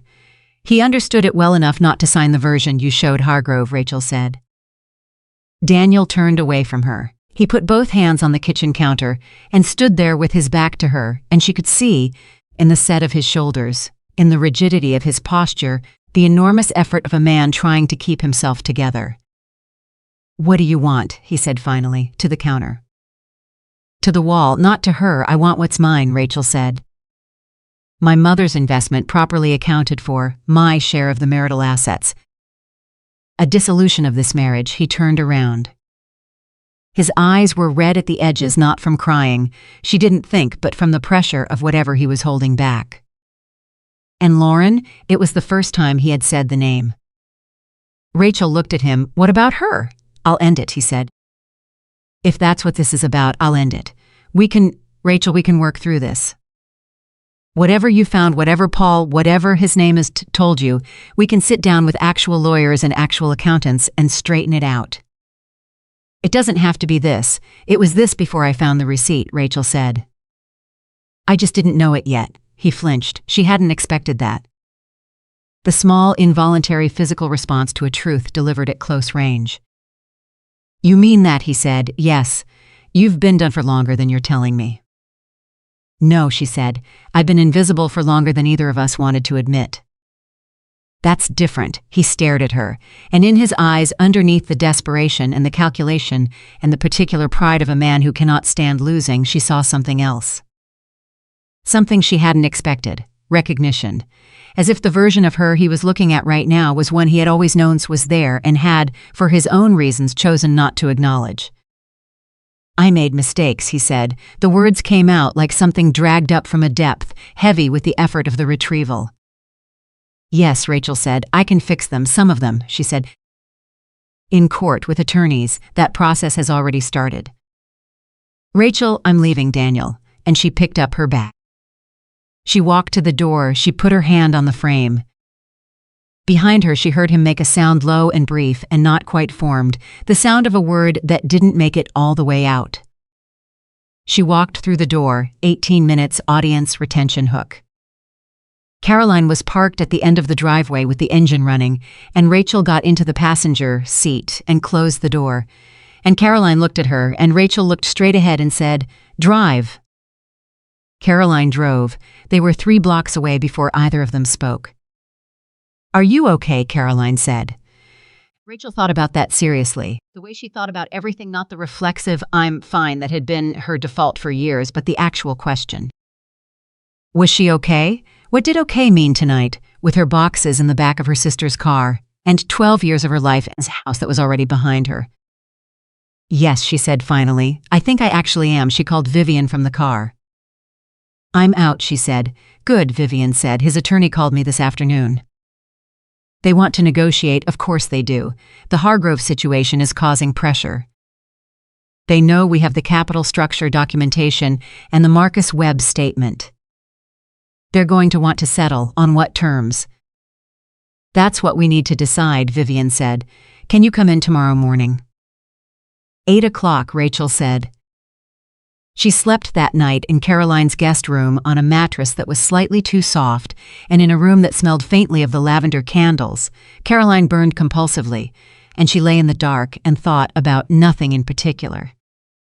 That was the surprise of the first night, not the grief, not the racing thoughts, not the weight of everything she had set in motion. The quiet, the particular quality of a silence that doesn't have anyone else in it. It was the first night in 12 years she had fallen asleep without waiting for a sound from the other side of the bed. She slept for 7 hours without interruption. In the morning, she went to Vivian's office. Paul Mara was already there, which told Rachel that Vivian had expected this meeting to be significant. Paul had a bound report in front of him, 32 pages, and Rachel noted that the tab on the cover read Whitmore Development LLC Financial Structure Analysis in the impersonal font of a document built for courtroom presentation. She sat down, she put her hands flat on the table. "Tell me everything," she said. Paul opened the report. What he laid out over the next 45 minutes was a financial structure that Rachel had suspected in its broad outlines, but had not fully understood in its specifics. Whitmore Development had, over the course of 7 years, channeled capital through 2 separate entities, HW Consulting Group and Apex Strategic Partners. The money moved in patterns consistent with what Paul described as circular enrichment, a structure in which funds leave a primary entity, pass through secondary vehicles to create the appearance of third-party revenue, and then re-enter the primary entity as legitimate income or debt. The effect of this structure was threefold. It made the company's revenue appear stronger than it was. It created the appearance of multiple independent investors validating the company's value. And it dramatically reduced on paper Rachel's ownership stake in a company that her mother's money had helped capitalize as. The company currently shows Rachel as holding an 11% minority interest, Paul said. Based on the original capital investment, properly accounted for, that figure should be between 38 and 42%. Rachel looked at the number, 38 to 42%. "What does that mean for the Hargrove deal?" Vivian asked. "It means that if the deal had closed with the structure Daniel presented, Victor Hargrove would have invested $30 million into a company with a materially misrepresented ownership structure and 2 undisclosed related party debt instruments," Paul said. "The exposure there is significant, for Hargrove and for Daniel." "Securities fraud," Vivian said. "At minimum," Paul said carefully. "I'm not going to use that term in my report. That's a determination for the attorneys and ultimately the courts. But the pattern is consistent with what that term describes." Rachel was quiet for a long moment. She was thinking about Daniel in the kitchen the night before, his hands on the counter, his back to her, saying, "What do you want?" She had told him what was hers, the investment, the assets. The dissolution. She had not said everything else this is going to cost you. Because that hadn't been her goal. That had never been her goal. She had not started this process wanting to destroy Daniel Whitmore. She had started it wanting to understand what had been done to her and to protect what was hers and to leave with her dignity and her mother's legacy intact. But the picture Paul was describing now was larger than a marital dispute. Does this have to go beyond the divorce proceedings? She asked. Both of them, Vivian and Paul, they exchanged a look. That depends, Vivian said carefully, on whether Hargrove's attorneys decide to take it further independently. We can't control that. What we can control is our proceeding. And Marcus, Rachel said, he was given false documentation. Marcus is a material witness to the misrepresentation, Vivian confirmed. His statement is part of our record. What he chooses to do beyond cooperating with our proceedings is his decision. Rachel nodded. She sat with the weight of that for a moment. This was what it looked like when the full picture emerged. Not clean, not simple. Not the satisfying legal correction she had imagined in the early days of her investigation when she had believed the scope of it was manageable. This was larger and messier and touched more people than just the two of them. What is Daniel's attorney offering? She asked. Vivian turned to a different section of her notes. A settlement acknowledging a 30% ownership stake in Whitmore Development, a cash payment of $200,000, described as resolution of the investment reclassification, and a standard division of marital assets. Rachel looked at her. 30%, she said. That's their opening position. Paul says 38 to 42. I know what Paul says. Then they know they're low. They're testing, Vivian said. They want to know how much you know and how far you're willing to go. Rachel thought about her mother, about the meticulous records Eleanor Whitmore had kept, about the decades of careful saving that had become, in the end, a sum of money entrusted to a man who had treated it as a tool. Tell them 41, Rachel said, and I want the full accounting of both entities, AW Consulting and Apex Strategic. Every transaction, every date, every amount. I want it disclosed, documented, and attached to the settlement agreement. Vivian raised an eyebrow. They won't want the disclosure. I know, Rachel said. That's why I want it. 22 minutes, major twist. The twist came 3 days later, and it came from Lauren Hayes. Rachel had not thought about Lauren Hayes as a person very much. She had thought about her as a corporate entity, as a thread in a financial structure, as a nib on documents and a connection on organizational charts. She had deliberately not allowed herself to think about Lauren Hayes as a woman, because that version of the story, the other woman, the betrayal, the personal humiliation of it, was not the version Rachel needed to inhabit right now. She needed to inhabit the version where Lauren Hayes was a financial problem to be solved. But Lauren Hayes turned out to have her own ideas. She called Rachel's cell phone on a Wednesday morning. Rachel almost didn't answer. She didn't recognize the number, and she had been receiving calls she didn't recognize with increasing frequency since the filing became public record. She answered because some instinct she couldn't name told her to. This is Rachel Whitmore, she said, a pause, then quietly, I know who you are. This is Lauren Hayes. Rachel said nothing. She was in the parking garage again, in her car, the engine not yet started. She sat very still and she waited. I need to talk to you, Lauren said. Not through lawyers. Why would I do that? Because I can tell you things your forensic accountant can't, Lauren said. Her voice was careful, controlled, but underneath the control there was something that sounded almost like relief. And because I think you deserve to know who actually made those decisions. Rachel looked at the concrete wall in front of her car. Are you telling me something you should be saying to an attorney? She asked. I've already talked to an attorney, Lauren said. My own. She told me to be very careful about making this call. I'm making it anyway. Why? A pause that lasted long enough to tell Rachel something real was being weighed. Because when I started with his company, I was 25 years old, Lauren said. And he was very convincing, and by the time I understood what I was involved in, I was too far in a clean way out. Her voice didn't crack, but it thinned slightly, the sound of someone holding an emotion flat through deliberate effort. I'm not asking for your sympathy. I know I'm not entitled to that. No, Rachel said, you're not, but I'm asking you to listen. Rachel was quiet for a long moment. You have 10 minutes, she said. Lauren talked for 14. She talked about HW Consulting Group, how Daniel had approached her in the second month of her employment, the suggestion of incorporating an entity through which he could channel certain transactions more efficiently. She had been young. She had trusted him. She had not understood at the time exactly what efficiently meant. She talked about the moment she had understood. She talked about the amendment to the partnership agreement, the document with Rachel's name on it. She did not say she had witnessed it being signed. She said she had seen it before and after, and that the before and after were different in ways she had not questioned loudly enough. She talked about Apex Strategic Partners, which was not connected to her. Which was connected, she believed, to someone else entirely. Who, Rachel said. Lauren said a name Rachel had not heard before.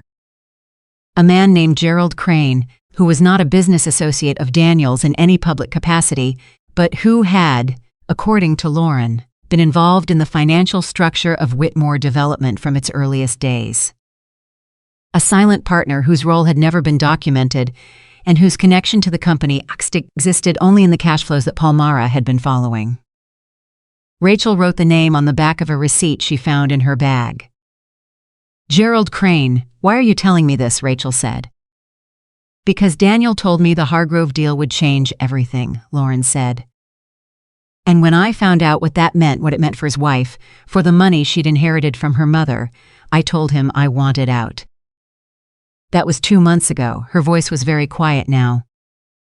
He told me I was already in, that there was no out. Rachel sat with that.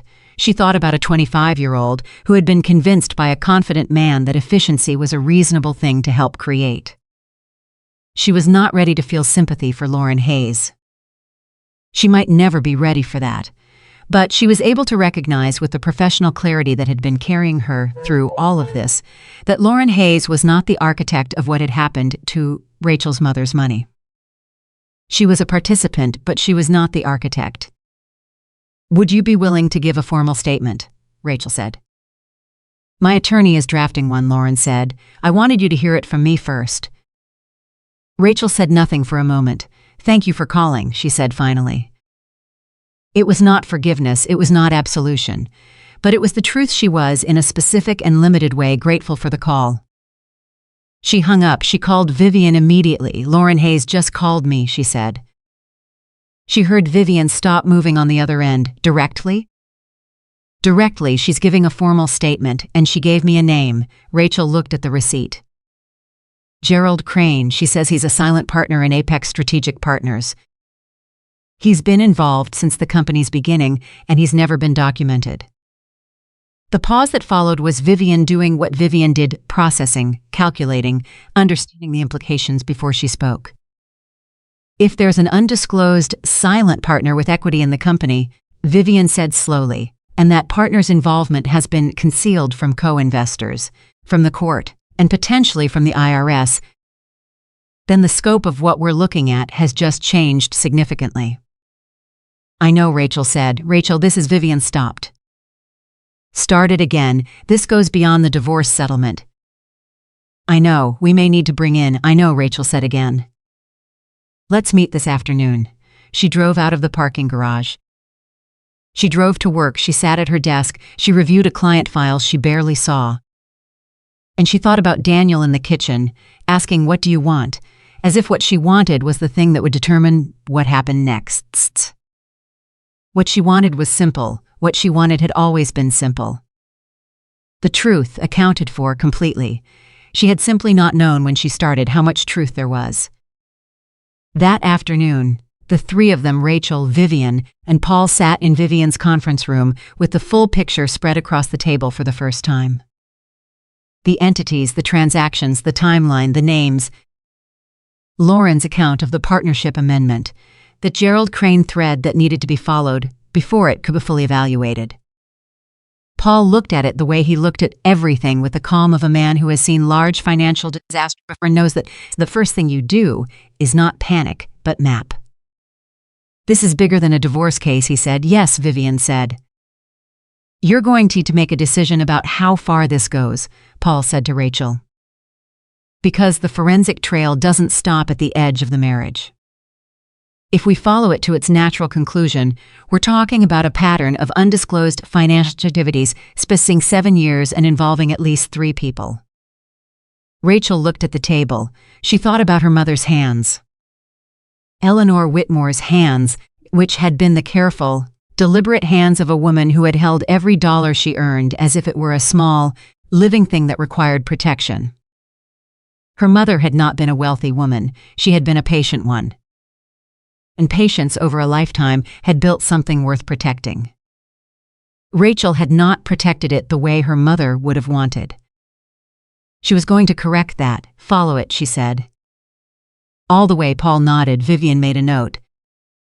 And Rachel looked at the documents spread across the table, every thread she had pulled, every name she had found, every number that had led to the next number, and she felt something she hadn't allowed herself to feel yet. Not triumph, too early for that and too much still ahead. But something underneath triumph, something that lives at the base of it. She felt right. She felt, for the first time in a very long time, completely, entirely, undeniably right. The name Gerald Crane took Paul Mara 4 days to fully trace. Rachel knew it was going to be significant the moment Paul called her. On a Sunday morning, Paul did not work Sundays. He had told her that explicitly in their first meeting.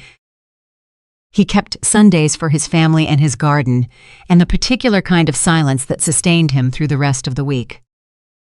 When his number appeared on her phone at 9:40 on a Sunday, she answered before the second ring. "I found him," Paul said. No preamble, no good morning. "Tell me." Gerald Crane is 61 years old. He ran a private lending operation out of San Antonio for about 15 years, not illegal, but the kind of operation that exists in the space between legitimate banking and something less regulated. He provided short-term capital to small developers who couldn't qualify for conventional financing. High interest, fast terms, quiet arrangements.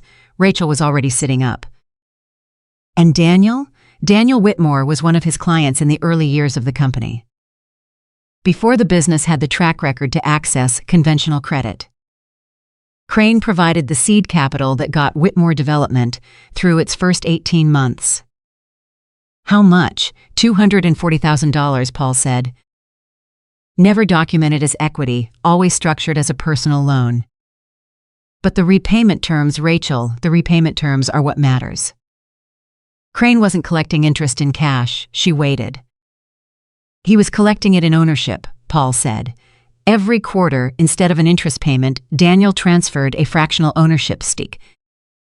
Not in Whitmore Development directly, in Apex Strategic Partners, which Crane controlled, which in turn held a debt position against Whitmore Development. Rachel was quiet for a long moment. "So Crane owns Apex," she said. "Crane controls Apex," Paul corrected carefully. Whether he legally owns it in a way that triggers disclosure requirements is a question for the attorneys. But the financial relationship is clear. He's been extracting value from Whitmore Development for 7 years through a structure specifically designed to avoid appearing on any document that would require disclosure to co-investors or business partners. "Or wives," Rachel said. "Or wives," Paul confirmed. She thought about the capital summary Daniel had prepared for Victor Hargrove. The one that didn't include her name. She thought about how much work it had taken to construct that summary, the deliberate erasure of her, the erasure of Crane, the clean and reassuring picture of a self-made man with a straightforward company. "Paul," she said, "what is Crane's exposure here?" "Significant," he said.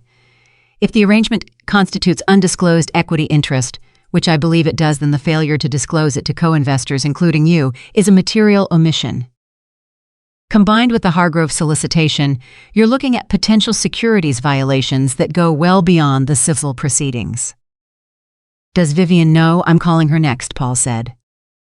"I wanted you to hear it first," she thanked him.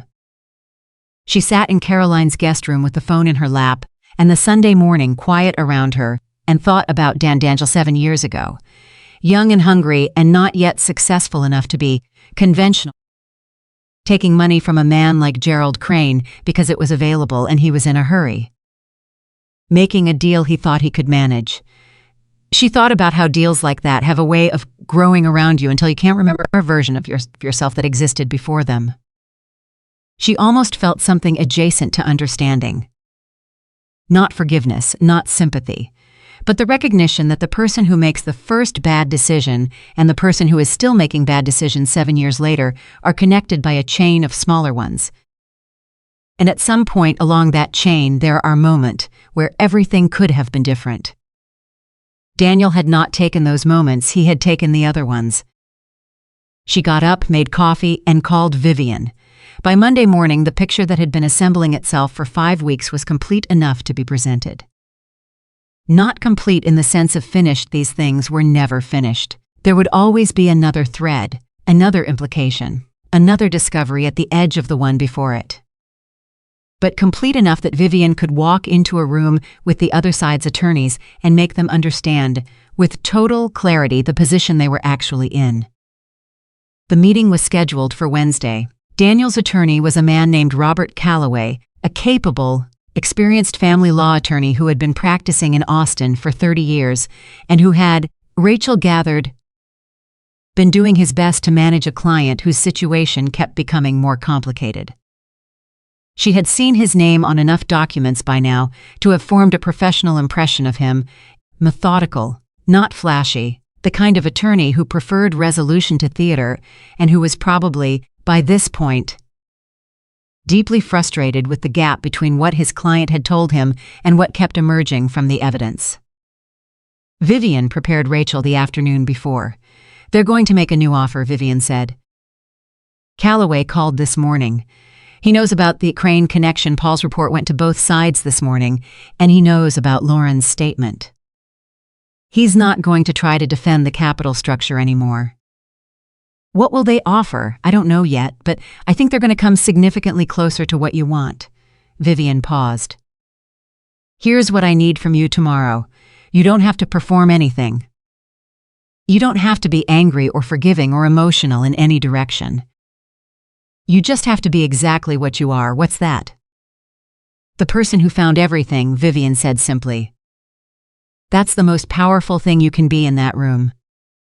Not a wronged wife, not someone who wants revenge. Someone who did the work and knows the full picture." Rachel thought about that. "That's not a performance," she said. "No," Vivian agreed. "It's not." 10 minutes major twist audience hook. Wednesday arrived with a quality of weight that Rachel had been expecting. She dressed the way she dressed for major client presentations at Meridian, not formally, but with the particular intentionality of someone who understands that how you appear in a room shapes how you're heard in a room. She arrived at Vivian's office 15 minutes early and sat with a cup of coffee and ran through nothing in her head because there was nothing left to run through. She knew the numbers, she knew the timeline, she knew the names and the entities and the transactions and the implications of each of them. She was ready. Robert Calloway arrived with Daniel. Rachel had known Daniel would be there. Vivian had told her to expect it. But knowing and experiencing were different, and when Daniel walked through the conference room door and their eyes met across the length of the table, she felt the weight of it, not the grief, not anymore. But something heavier and more complex than grief, the weight of 12 years of a shared life sitting in a room with attorneys on either side of it. Daniel looked tired. That was the first thing she noticed. The particular tiredness of someone who has not been sleeping, not the ordinary exhaustion of a busy person, but the specific hollowness of someone whose mind will not let them rest. He had lost weight. His suit, which she remembered him buying, sat slightly wrong on his shoulders. He sat down across from her. He did not look away first. Neither did she. Calloway opened. He was professional and measured, and he did not waste time on preamble, which Rachel respected.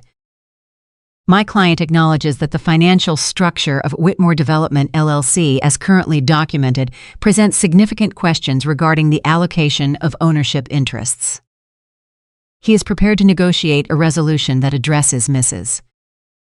Whitmore's legitimate claims without requiring further escalation of these proceedings. Vivian looked at Rachel. Rachel said, "What is your client offering?" Calloway placed a document on the table. Rachel looked at it without picking it up. She had learned early in her career never to pick up a document before you've had a moment to observe the person who placed it. 40% ownership interest in Whitmore Development, valued at current assessed company value minus outstanding liabilities, Calloway said.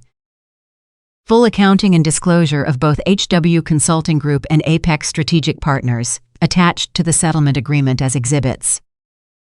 A cash payment of $350,000 representing the reclassified investment from the Eleanor Whitmore estate, plus accrued value. Standard division of jointly held marital assets. Rachel picked up the document. She read it. She set it down. The company valuation used here, she said. It's based on the capital structure as currently documented. Before correction, Calloway glanced at his notes.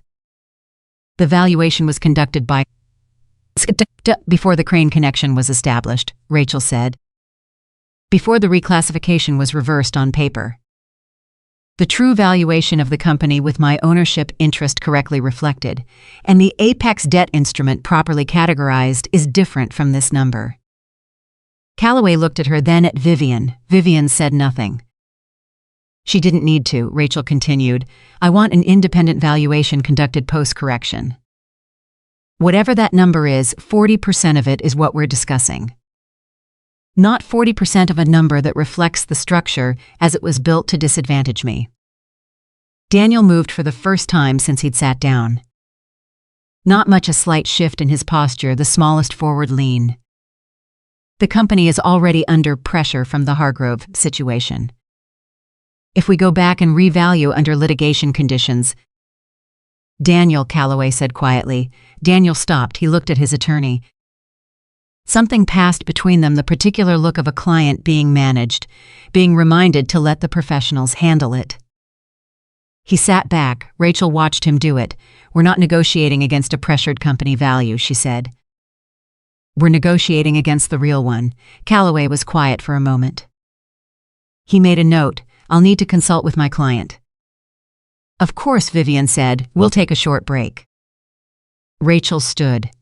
She walked to the window and stood there while behind her she could hear the low conversation between Daniel and Calloway, not the words, just the cadence of it, the particular rhythm of a client being given news he doesn't want. She thought about Gerald Crane, somewhere in San Antonio, who did not yet know that his name was in a bound forensic report being discussed in an Austin law office. She thought about what his exposure looked like. She thought about Marcus Webb, who had made one phone call out of conscience and had changed the entire trajectory of what came next.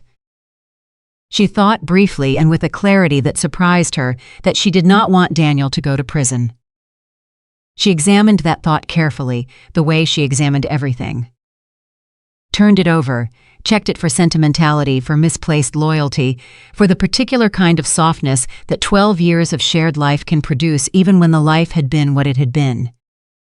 It wasn't sentimentality, it was something more precise than that. She didn't want Daniel in prison because what she wanted was not punishment.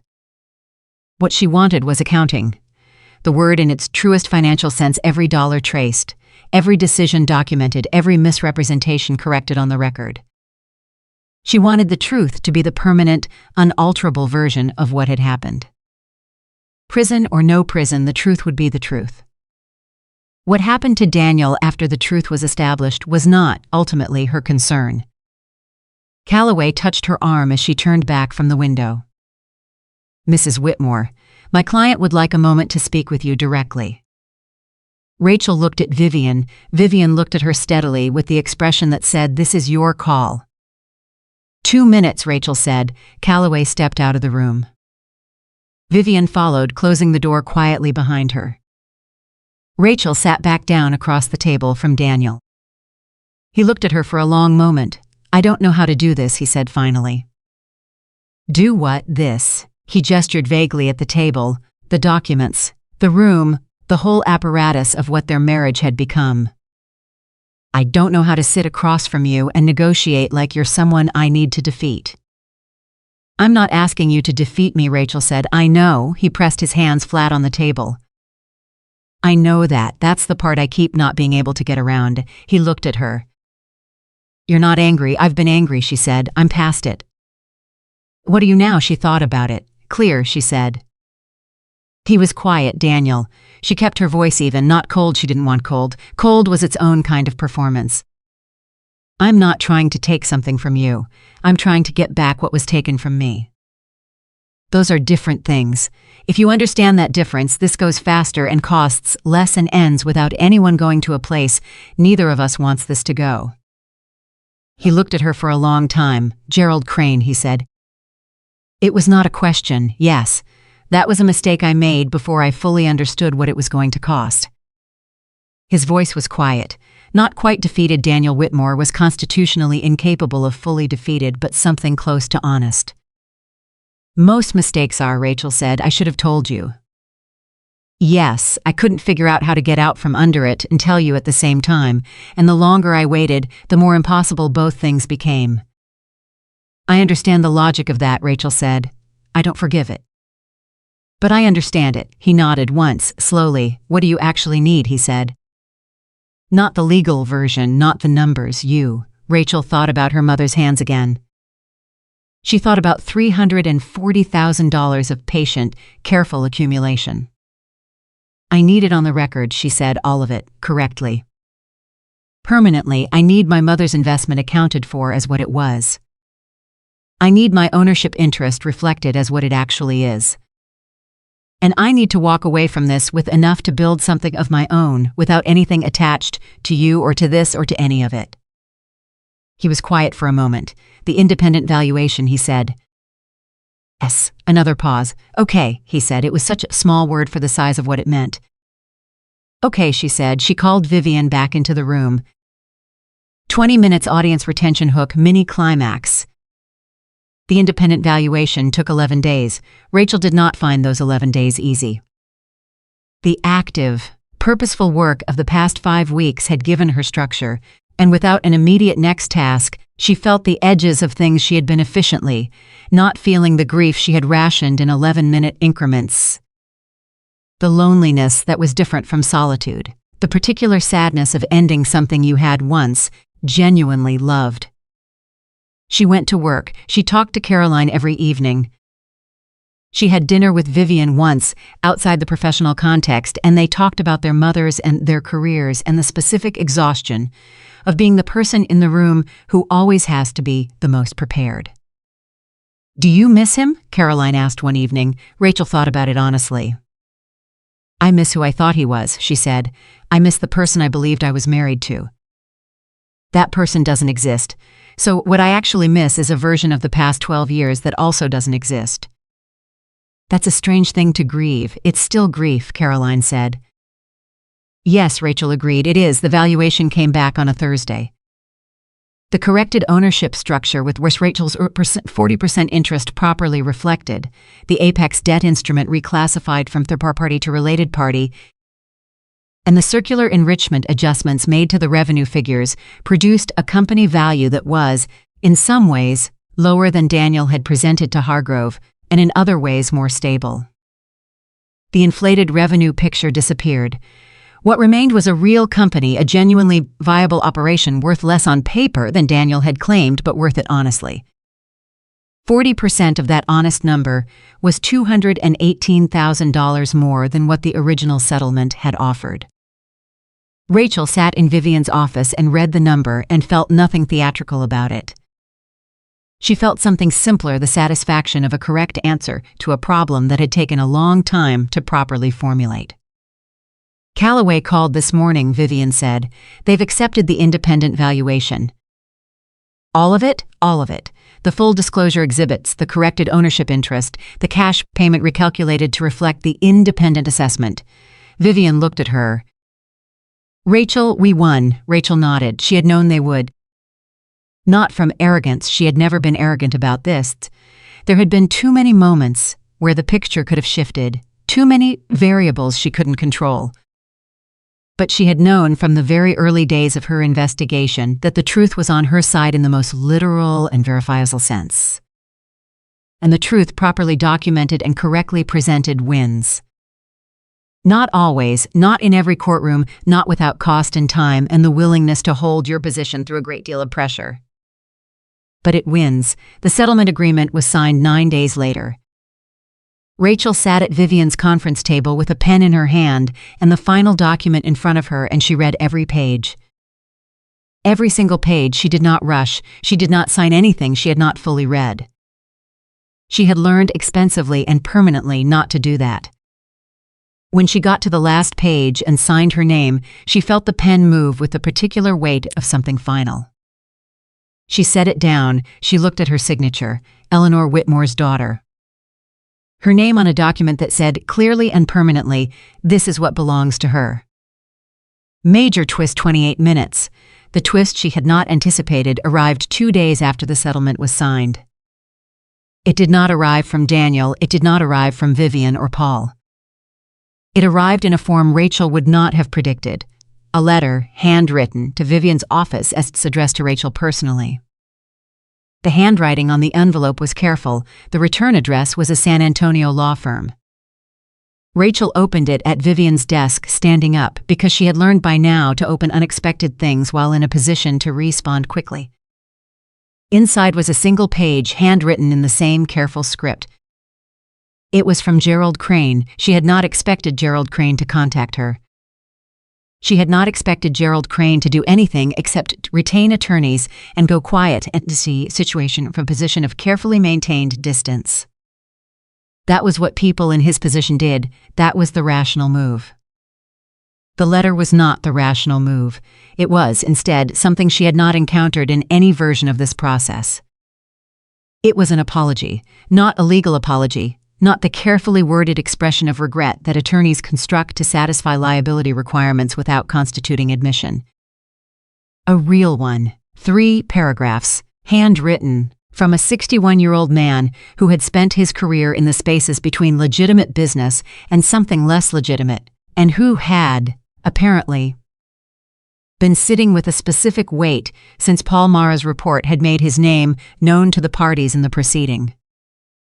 He wrote that he had known, when Daniel brought him into the company's early financing, that the arrangement was structured to avoid disclosure. He wrote that he had known a woman's inheritance had been incorporated into the company's capital base, and that the arrangement he and Daniel had constructed would affect her ownership position. He wrote that he had told himself, in the way people tell themselves things that allow them to continue, that it was a business arrangement between men, that the wife's position would ultimately be protected by her marriage, that it was not his concern. He wrote that he understood, now, that this reasoning was a way of not taking responsibility for something he had been fully capable of taking responsibility for. He wrote that he was sorry. He included, at the bottom, a line that said his attorney had advised him not to send this letter and that he was sending it anyway, because his attorney's advice was probably correct in a legal sense and certainly wrong in a human one. Rachel read it twice. She set it down on Vivian's desk. Vivian read it. She set it down. She looked at Rachel. Well, Vivian said yes. Rachel agreed. There was a long pause. What do you want to do with it? Vivian asked. Rachel thought about Gerald Crane, 61 years old, sitting in San Antonio, writing a letter his attorney told him not to write. She thought about the decision. That letter represented not a legal decision, not a strategic one, but a human one. The kind that doesn't help your case and doesn't protect your position, but that you make because it sums the distance between who you are and who you want to be becomes too uncomfortable to maintain. She understood that decision. She had made versions of it herself. Nothing, she said. We don't need to do anything with it. The settlement is signed. His exposure is a separate matter and it doesn't involve me. She paused. But I'd like to write back. Vivian blinked. You want to write back to Gerald Crane? I want to acknowledge it, Rachel said. He didn't have to send that. He did it knowing it was the wrong move legally. I'm not going to pretend I didn't receive it. Vivian looked at her for a long moment. "You are a more complicated person than most people I work with." "I've been told that," Rachel said. She wrote the response that evening in Caroline's kitchen, by hand on plain paper. She did not write much. She wrote that she had received his letter, that she understood what it had cost him to send it, and that she was not in a position to offer absolution for decisions that had materially harmed her and her mother's legacy. But she wrote that she had heard him. She sealed it. She sent it, and then she sat at Caroline's kitchen table and thought about what came next. Because the settlement was signed, and the documents were filed, and the divorce would be finalized in 30 days, and what she had been working toward for 5 weeks was, substantively, complete. The case was not there. Were still proceedings that didn't involve her. The Crane connection and the securities questions, and whatever Victor Hargrove's attorneys decided to pursue. Those things would unfold on their own timeline, and she would be asked to provide information when needed, and otherwise she would not be at the center of them. She was no longer at the center of anything except her own life. She sat with that. It should have felt larger, she thought. It should have felt like a specific moment, a door closing, a chapter ending with a sound she could hear. Instead, it felt quiet, the particular quiet of something that has been running very loudly for a very long time that has simply finally stopped. She thought about what she had told Daniel in the conference room. "I want to walk away from this with enough to build something of my own." She had the resources now. The settlement, the cash payment, her career, the professional credibility she had maintained throughout all of it, without ever allowing what was happening in her personal life to compromise what she delivered in her professional one. She had the clarity she had found in the first week of her investigation and had not lost. She realized everything she needed. The question was what to do with it. She thought about the conversations she'd had with clients, over the years women often, who came to her firm, with financial situations that were more complicated and more dire than they appeared on the surface. Women whose names weren't on accounts they should have been on. Women whose understanding of their own financial position was significantly less complete than their husbands'. Women who found themselves at 40 or 50 or 60 looking at a life that had happened largely without their full participation in the decisions that shaped it. She had always helped those clients as efficiently and professionally as she could. She had never thought of herself as one of them, until she had found a hotel receipt in a jacket pocket and opened it in a well-lit hallway and understood with the precision of someone who reads numbers for a living that she had been exactly one of them for a very long time. She picked up a notepad. She wrote 3 words at the top of the first page. She looked at them. She wrote 4 more. By the time Caroline came into the kitchen at 9:30 to refill her coffee, Rachel had filled 2 pages. Caroline looked at her. "What are you doing?" Rachel looked up. "I'm building something," she said. Caroline looked at the notepad. She read what Rachel had written without asking permission, the way sisters do. Then she sat down across from her sister and said, "Tell me." And Rachel, for the first time since all of this began, told someone the full picture, not the legal version, not the strategic version, not the carefully maintained professional composure version. The real one. What she had found, what it had cost her, what she had understood about herself in the finding of it, and what she intended to do with everything that came next. Caroline listened without interrupting, which was the most remarkable thing Caroline had ever done in Rachel's experience. When Rachel finished, Caroline was quiet for a long moment. "You're going to help other women do what you did," Caroline said. "I'm going to help other women understand what they have before they're in a position where they have to fight for it," Rachel said. "That's different. That's better. You don't fight as hard when you already know where everything is." Caroline nodded, slowly, thoughtfully, with the expression of someone who is genuinely moved and is trying not to show how much. "Mom would have funded this herself," Caroline said. Rachel felt the edge of something sharp and sweet move through her chest. She breathed through it. "I know," she said. "That's why I'm doing it." The divorce was finalized on a Tuesday in January, 31 days after the settlement was signed. Rachel sat in the courtroom and listened to the judge, read the terms into the record, and she noticed that she was not holding her breath. She had expected to be holding her breath. She had expected some version of the emotional weight she had been bracing for throughout this entire process. The fossil, the last door. The official closing of a chapter that had taken 12 years to write and 5 weeks to dismantle. Instead, she sat with her hands in her lap and listened to her name and Daniel's name spoken in the flat procedural language of legal finality. And she felt something she could only describe as ground.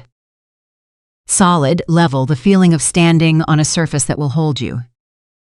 Daniel was across the room with Calloway. She did not look at him during the proceedings.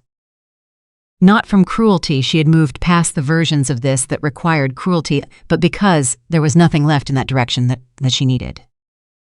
She had looked at Daniel Whitmore with complete attention for 12 years. She had looked at him with investigative precision for 5 weeks. She had said what she needed to say in a conference room with attorneys on either side of them. She was done looking. When the judge concluded, Vivian put her hand briefly on Rachel's arm. Not a gesture of celebration, something quieter than that, the acknowledgement of a professional who understood what the journey to this moment had actually required. "It's done," Vivian said. "Yes," Rachel said. They walked out together into the January air, and Rachel stood for a moment with her face turned slightly upward, and she breathed in and breathed out, and then she said, "I have a meeting at 2." Vivian looked at her. Then she laughed, a real laugh, surprised out of her. "Of course you do," Rachel smiled. "Thank you, Vivian." "For everything. You did the work," Vivian said. "I just knew where to file it." That was generous, and also Rachel knew not quite accurate.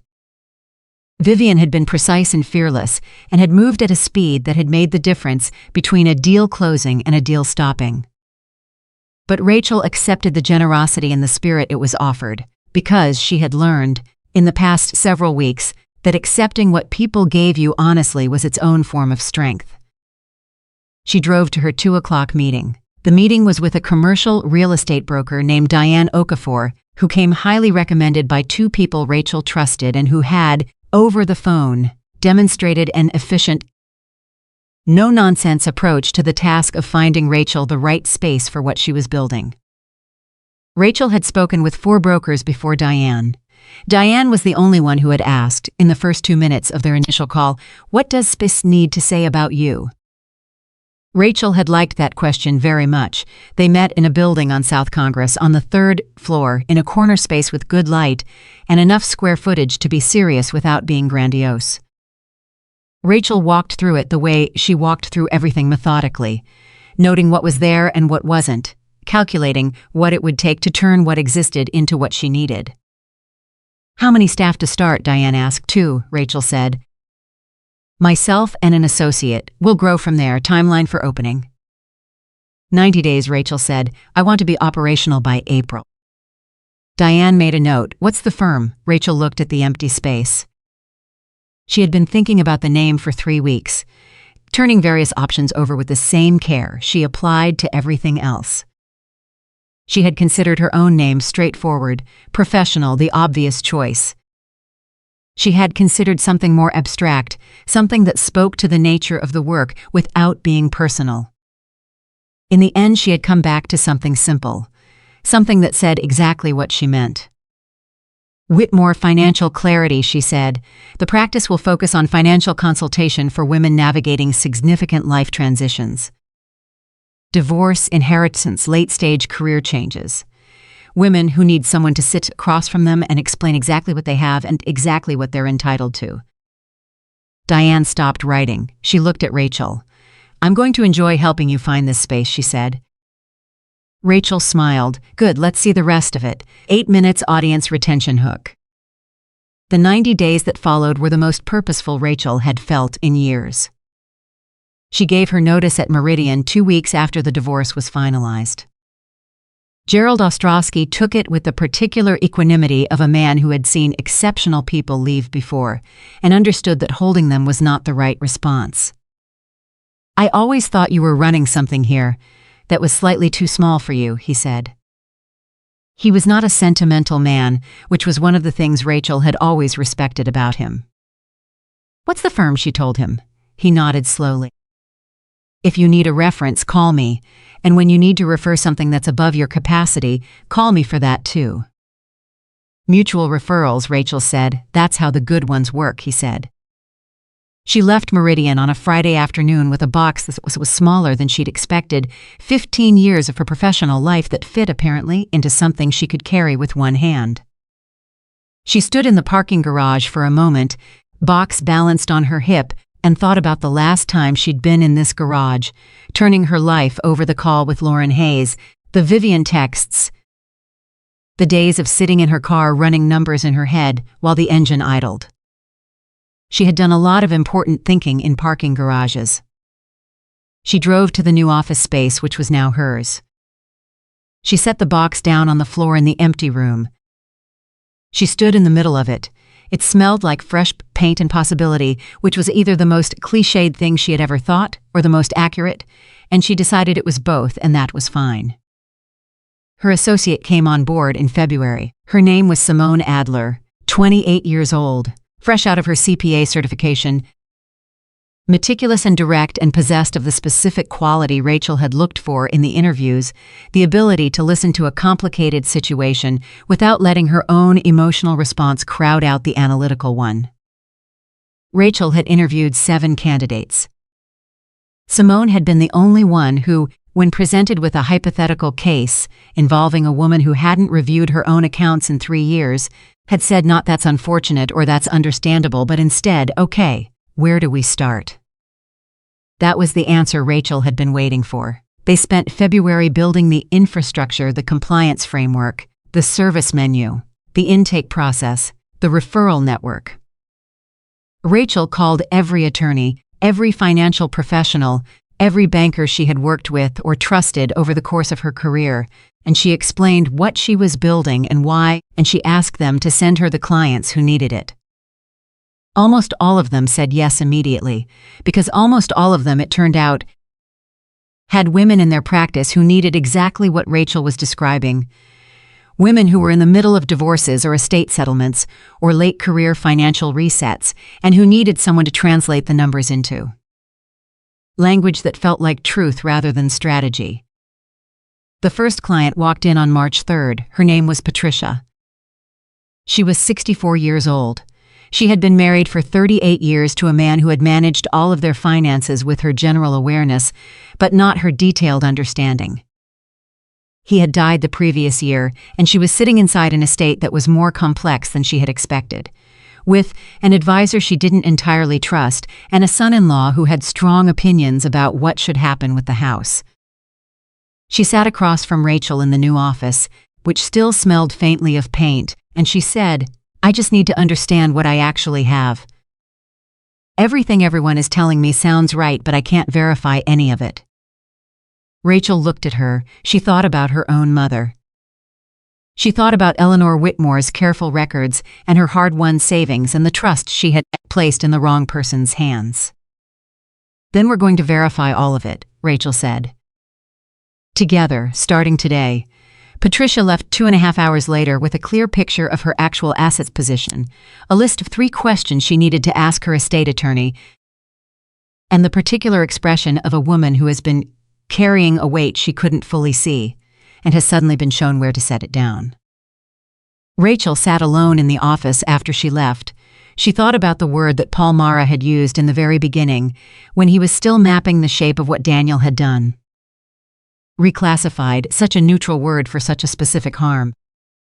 The idea that you could take something real and true and simply call it something else on paper, and by the act of naming it differently, change what it was worth and who it belonged to. Rachel's whole practice, she understood now, was built around the opposite of that.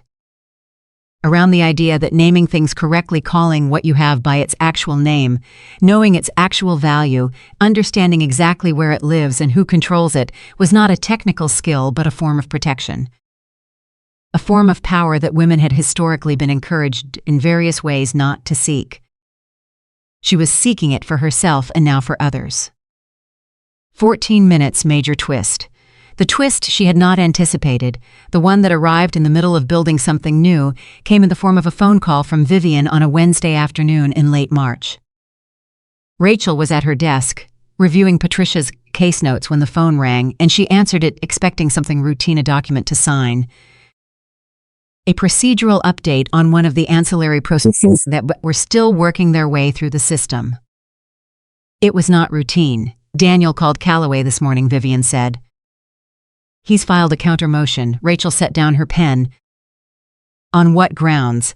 He's claiming that the forensic accounting report contained errors in the valuation methodology and that the settlement agreement was reached under conditions of undue pressure. Vivian's voice was level, which Rachel had learned to read as professional containment of something that required containment. He's asking the court to revisit the ownership percentage. Rachel was quiet for a moment. She was not afraid. She noted that with something like detachment, the absence of fear where fear might reasonably have been, and she cataloged it as information about where she was now versus where she had been in October, standing in a hallway with a hotel receipt in her hand with no idea what she was walking into. What's his actual argument, she said. The motion cites 3 specific line items in Paul's report as methodologically inconsistent, Vivian said. It's not without some technical basis. There are arguments to be made about valuation timing that are genuinely contested in this area of law. But Rachel, this is a delay tactic. Calloway knows that, and I know that, and frankly, I think Daniel knows that. What does he want? I think he wants 32% instead of 40%, Vivian said.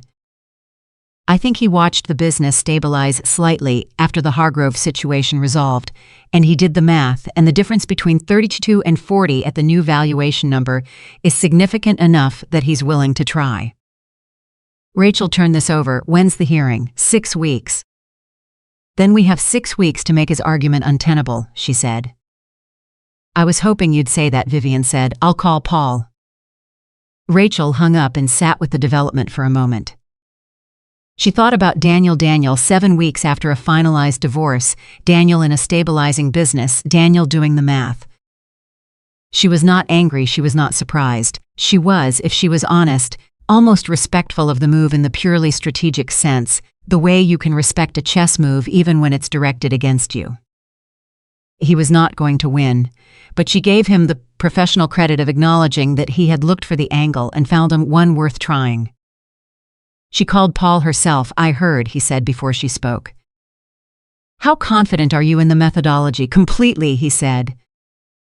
The timing arguments they're raising are technically valid in a general sense, but don't apply to this specific situation because of the circular enrichment adjustments. If they want to litigate this in front of a judge, I will enjoy the opportunity to explain that distinction at length. Good, Rachel said. Let's make sure the explanation is airtight. It already is, Paul said, but I'll make it airtighter. She smiled. Thank you, Paul. Rachel, he said. He's not going to win this. I know, she said, and she did know. She had known from the moment Vivian told her. Not from arrogance, not from blind faith in her own position, but from the specific knowledge that comes from having done the work completely. When you have followed every thread and documented every transaction and verified every number, and left nothing unexamined, you do not fear someone poking at the edges of your work. You welcome it, because the edges of work done that carefully hold. 20 minutes audience retention hook. The 6 weeks before the hearing were, paradoxically, among the most productive of Rachel's professional life. She had 7 clients by the end of March, 12 by the middle of April. Vivian had sent her 3 of them directly, women navigating divorces who needed financial clarity alongside their legal representation. 2 had come from Gerald Ostrowski's referral network. 1 had come from a women's professional organization Rachel had spoken at, a 40-minute presentation on financial self-advocacy that had ended with 6 women waiting to speak with her. She worked during the days and prepared for the hearing. In the evenings, reviewing Paul's expanded methodology documentation with the focus she brought to everything she considered important. She slept well, she ate regularly. She ran 3 mornings a week, which she had not done in years because she had found during the worst weeks of the investigation that physical motion gave her thoughts somewhere to go. Caroline called every few days. "How are you doing?" Caroline asked one evening. Honestly, Rachel said, "I'm better than I've been in a long time." Which is strange, given that I'm preparing to go back in front of a judge about a marriage that's already been dissolved. "It's not strange," Caroline said. "You're on solid ground. You know it, he can feel it, and it's making him desperate." "Maybe," Rachel said, "or maybe he just did the math." "Both can be true," Caroline said. "He did the math, and the math made him feel like he had nothing to lose." Desperate people do math too. Rachel thought about that. "You're smarter than people give you credit for." "I know," Caroline said. "It's one of my most useful qualities." The hearing was on a Thursday morning. Rachel dressed the same way she had dressed for the settlement meeting, not performing, not costuming, just the version of herself that showed up completely, since something required complete showing up. Vivian met her outside the courthouse. "Paul is already inside," Vivian said. "He brought supplemental documentation." "How much?" 47 pages, Rachel almost smiled. "Good." They went in. Daniel was there with Calloway. He looked better than he had at the settlement meeting. The weight he'd lost had come back slightly, and he was wearing the suit that fit him properly. He looked like a man who had rested and recalculated and arrived with a plan. Rachel sat down and looked at her notes and did not perform confidence, because she did not need to perform it. It was simply there, the way things are there when they've been properly built. The judge was a woman named Honorable Sandra Reeves, who had been on the bench for 14 years and who had, Rachel gathered from Vivian's brief description, a strong preference for getting to the point. She reviewed the counterclaim filing, she reviewed Paul's original report, and then she looked at it at both sides with the expression of someone who has sorted through a great many disputes and has learned to identify quickly which ones have merit. "Mr. Calloway," she said, "your client's motion cites 3 specific valuation methodology points. I'd like your expert to address them directly." Daniel's expert was a man named Dr.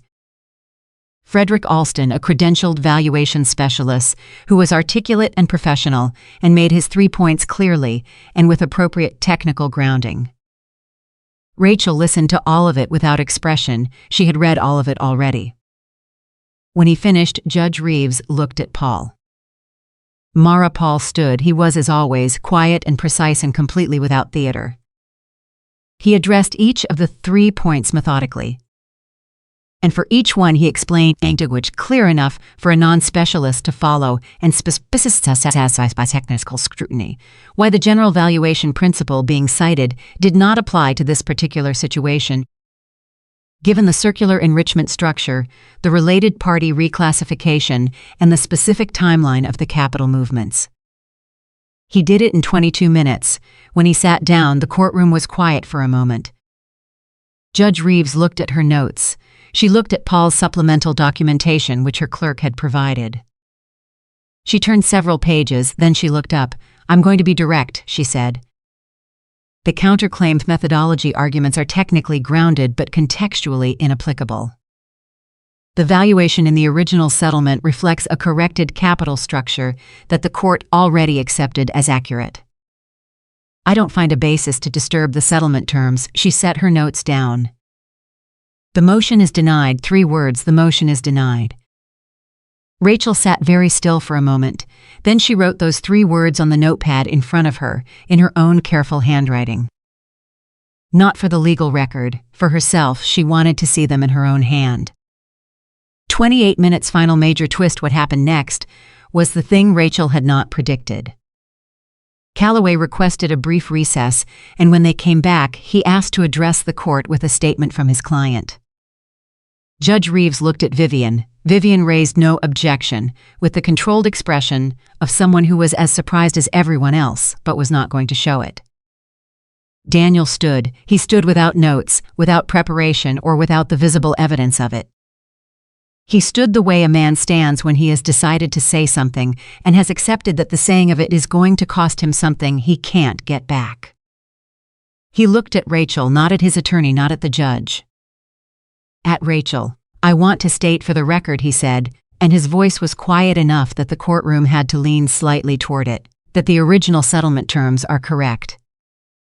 The ownership interest reflected in those terms is accurate. My filing of the counterclaim was, he stopped, he took a breath. It was me not being done fighting, and I understand, standing here, that I should have been done fighting significantly before now. Judge Reeves watched him. I built something real, Daniel said. I know that, but I didn't build it alone, and I didn't account for the contributions I relied on, and I constructed a financial that was not honest. Another pause. The settlement is correct. I'm withdrawing the counterclaim. Calloway looked at the table. The courtroom was very quiet. Rachel looked at her husband, her former husband, and she thought about all the versions of Daniel she had known. The young man who had been hungry and driven and had made her believe in something she had wanted to believe in. The man who had made bad decisions and then made more of them, building a structure of concealment that had required increasing maintenance until it required more than he could manage. The man in the kitchen with his hands on the counter, asking, "What do you want?" in a voice that was, underneath all the management, genuinely asking. She did not love him. She had not loved the version of him that had existed for the last several years of their marriage, the version she had not fully known. But she recognized, in this moment, that he was capable of doing this specific thing, this costly, unnecessary, unstrategic thing, and that was worth acknowledging, not to him, not publicly, but inside herself, where she kept the accounting of what was true. Judge Reeves accepted the withdrawal. The hearing concluded. Rachel walked out of the courthouse for the last time, in connection with the marriage that had ended in January, and she stood on the steps with Vivian beside her, and Austin was going about its business around them, completely unaware.